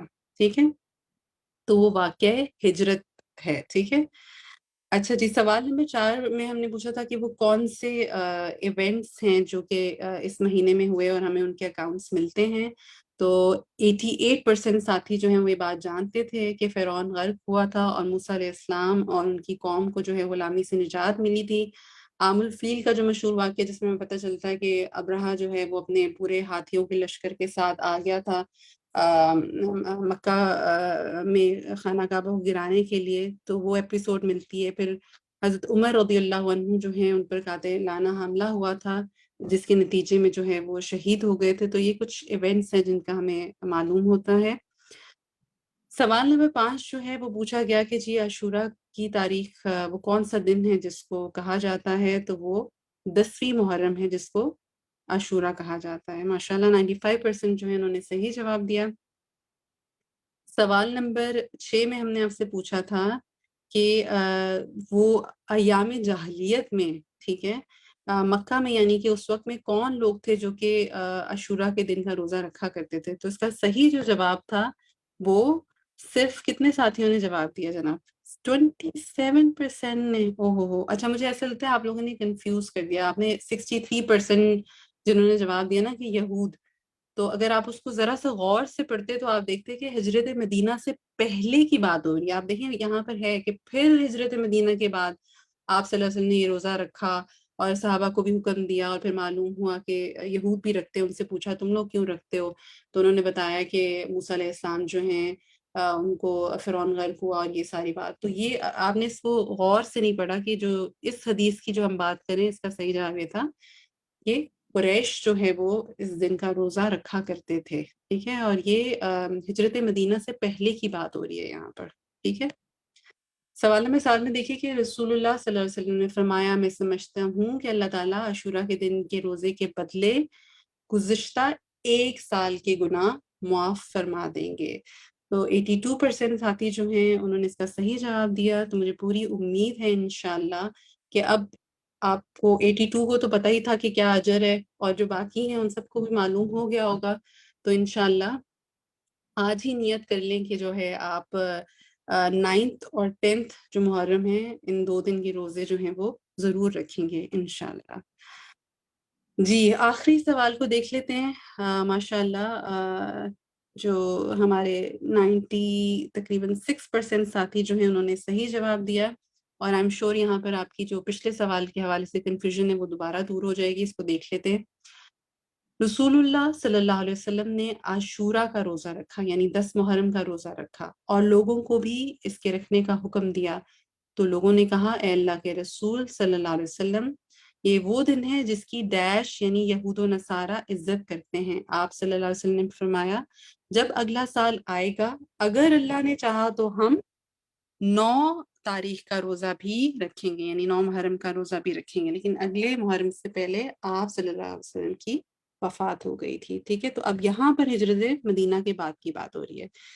تو جناب یہیں تک رکھتے ہیں اور اب ہم بڑھتے ہیں اپنے آج کے لیسن کے حوالے سے جو کوئز ہے اس کی طرف، اور دیکھتے ہیں کہ آپ کو کتنی بات جو ہے وہ سمجھ میں آئی.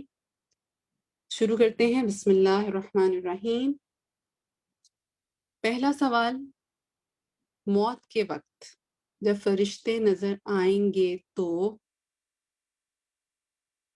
کوئی معذرت کام نہیں آئے گی یا پھر فوری معذرت کرنا فائدہ دے گا؟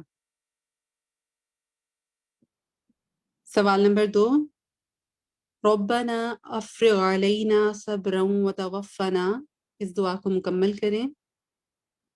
آپشنز ہیں مؤمنین، مسلمین یا پھر کافرین.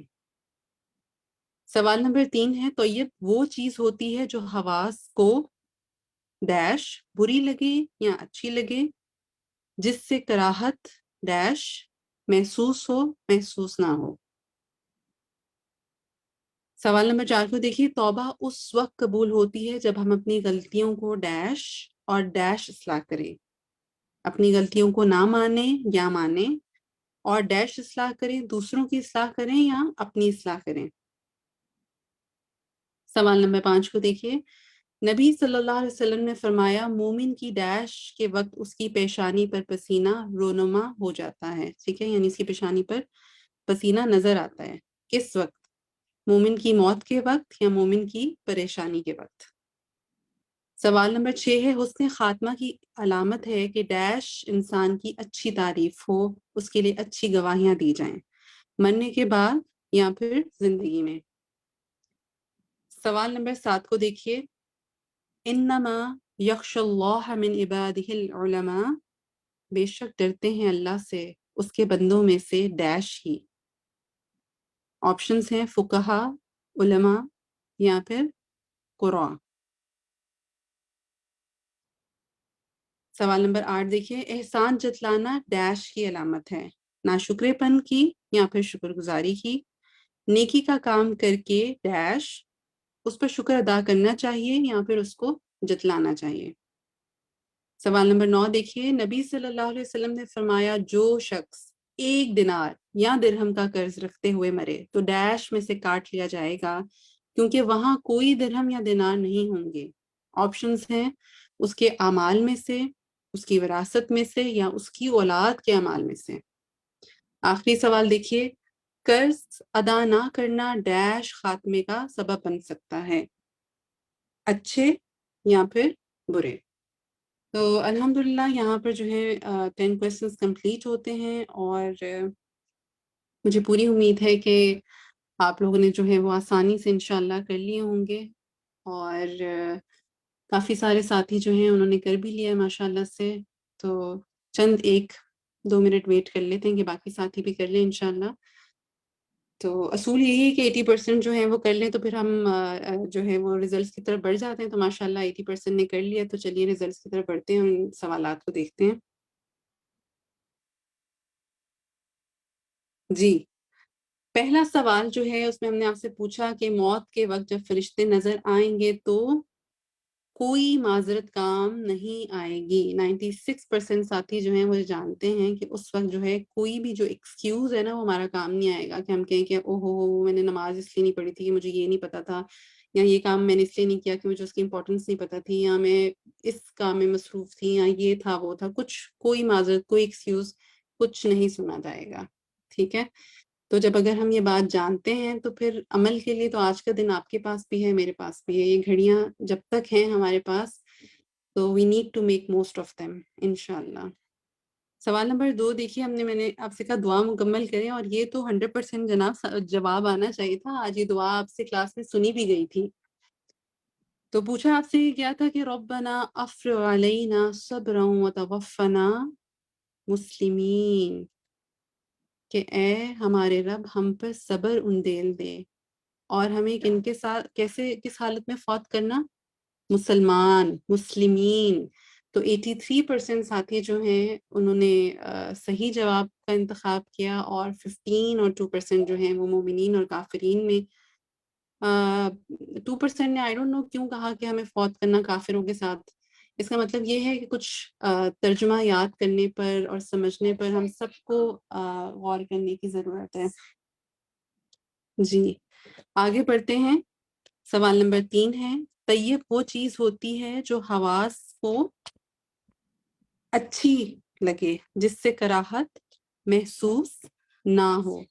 تو یہاں پر الحمدللہ 77% ساتھی جو ہیں انہوں نے صحیح جواب دیا، اور 23% جو ہیں it is a big number جنہوں نے کہا کہ طیب وہ چیز ہوتی ہے جو حواس کو بری لگے. تو طیب جو ہے وہ پاک چیز میں سے ہے نا، پاکیزہ چیز میں سے ہے. ٹھیک ہے، تو اس کو دیکھ لیجیے پلیز. آگے بڑھتے ہیں سوال نمبر 4 کی طرف. توبہ اس وقت قبول ہوتی ہے جب ہم اپنی غلطیوں کو مانیں اور اپنی اصلاح کریں. ٹھیک ہے، تو یہاں الحمدللہ 98% ساتھی جو ہیں انہوں نے صحیح جواب دیا. سوال نمبر 5 کو دیکھیے کہ نبی صلی اللہ علیہ وسلم نے فرمایا مومن کی ڈیش کے وقت، یعنی کہ اس کی موت کے وقت اس کی پیشانی پر پسینہ رونما ہو جاتا ہے. ٹھیک ہے، الحمدللہ 98% ساتھی جو ہیں وہ بات جانتے ہیں. سوال نمبر 6 کو دیکھیے. حسن خاتمہ کی علامت ہے کہ مرنے کے بعد، یعنی انسان جب اس دنیا سے چلا جائے، اس کی اچھی تعریف ہو، اس کے لیے اچھی گواہیاں دی جائیں. تو 96% جو ساتھی ہیں انہوں نے الحمدللہ صحیح جواب کا انتخاب کیا. سوال نمبر 7 جو ہے اس کو دیکھ لیتے ہیں کہ انما یخش اللہ من عبادہ العلماء، بے شک ڈرتے ہیں اللہ سے اس کے بندوں میں سے علماء. تو ہنٹ اگین وہاں موجود تھا. 12% نے کہا فقہا، اور انہوں نے کیوں کہا؟ کیونکہ اگین وہی بات ہے کہ کچھ آپ لوگوں کو جو ہے اب وہ محنت کی ضرورت ہے کہ آپ جو ہیں وہ ترجمہ یاد کرنے پہ جو ہے نا ذرا سا وقت لگائیں، اور پھر دیکھیے گا انشاءاللہ کہ آپ کو قرآن پڑھنے میں یا حدیث پڑھنے میں کتنا مزہ آئے گا، جب ٹیکسٹ پڑھنے کے ساتھ ساتھ آپ کو جو ہے وہ سمجھ آئے گی. اور پھر جب آپ دعائیں مانگیں گے نا تو پھر آپ کا دل بھی نرم ہوگا، اور آنکھوں سے جو ایک انسان کے اس وقت محبت سے آنسو جاری ہوتے ہیں نا، وہ جو کنیکشن آپ فیل کرتے ہیں اللہ سبحانہ تعالیٰ کے ساتھ، انشاءاللہ وہ بھی اسٹیبلش ہوگا. آگے دیکھیے سوال نمبر 8 کو کہ انسان احسان جتلانا ناشکرے پن کی علامت ہے. ٹھیک ہے، بینگ ان تھینکفل. ٹھیک ہے، جب آپ احسان جتا رہے ہوتے ہیں نا، دوسروں کو اذیت دے رہے ہوتے ہیں، تو وہ ناشکرے پن کی علامت ہے. نیکی کا کام کر کے اس پر شکر ادا کرنا چاہیے، یعنی انسٹیڈ یہ کہ آپ دوسروں کو احسان جتائیں، آپ نے تو وہ نیکی اپنے لیے کی ہے، تو آپ شکر ادا کریں کہ اللہ سبحانہ تعالیٰ نے آپ کو اس نیکی کی توفیق عطا کی. ٹھیک ہے، سوال نمبر 9 کو دیکھیے. نبی صلی اللہ علیہ وسلم نے فرمایا جو شخص 1 دینار یا درہم کا قرض رکھتے ہوئے مرے تو اس کے اعمال میں سے کاٹ لیا جائے گا، کیونکہ وہاں کوئی درہم یا دینار نہیں ہوں گے. تو ٹھیک ہے، اس کی نہ تو وراثت میں سے کاٹے جائیں گے، نہ اس کی اولاد کے اعمال میں سے کاٹے جائیں گے. آخری سوال جو تھا اس کا 98% ساتھیوں نے صحیح جواب دیا کہ قرض ادا نہ کرنا اچھے خاتمے کا سبب، قرض ادا نہ کرنا جو ہے وہ برے خاتمے کا سبب بن سکتا ہے. تو اچھے جنہوں نے کہا 2% نے، تو وہ پلیز نوٹ کریں کہ آپ کو جو ہے اپنے قرض کی ادائیگی کے حوالے سے جو ہے وہ خاص جو ہے وہ اہتمام کرنا ہے کہ آپ کے اوپر کوئی قرض نہ ہو. ٹھیک ہے، اور جیسا ایک ساتھی نے ذکر بھی کیا کہ وہ اس کو بتا دیتی ہیں، تو مجھے ایسا لگتا ہے کہ فون میں ہم سبھی کے پاس یہ نوٹس کی اپلیکیشن ہوتی ہے، تو اس میں اپنے یہ جو حساب کتاب ہے نا دن کے، ان کو ضرور لکھا کریں کہ کس کو کتنا دینا ہے، کس سے کتنا لینا ہے، کیونکہ لکھی ہوئی بات جو ہے وہ محفوظ ہو جاتی ہے نا. اور پھر اگر آپ کی اس عادت کا دوسروں کو بھی معلوم ہوگا تو ان کو ذہن پہ زور نہیں دینا پڑے گا یاد رکھنے کے لیے نا. ان کو ایگزیکٹ اماؤنٹ پتہ ہوگی، ایگزیکٹ بندے کا پتہ ہوگا کہ آپ نے کب کس سے کتنی رقم جو ہے وہ لی یا کسی کو دی انشاءاللہ. ٹھیک ہے، تو یہیں تک رکھتے ہیں آج کی کلاس انشاءاللہ، اور دعا کرتے ہیں آپ سے انشاءاللہ نیکسٹ کلاس میں ملاقات ہوگی. جی سبحانک اللہم و بحمدک اشہد ان لا الہ الا انت استغفرک و اتوب الیک. السلام علیکم ورحمۃ اللہ وبرکاتہ.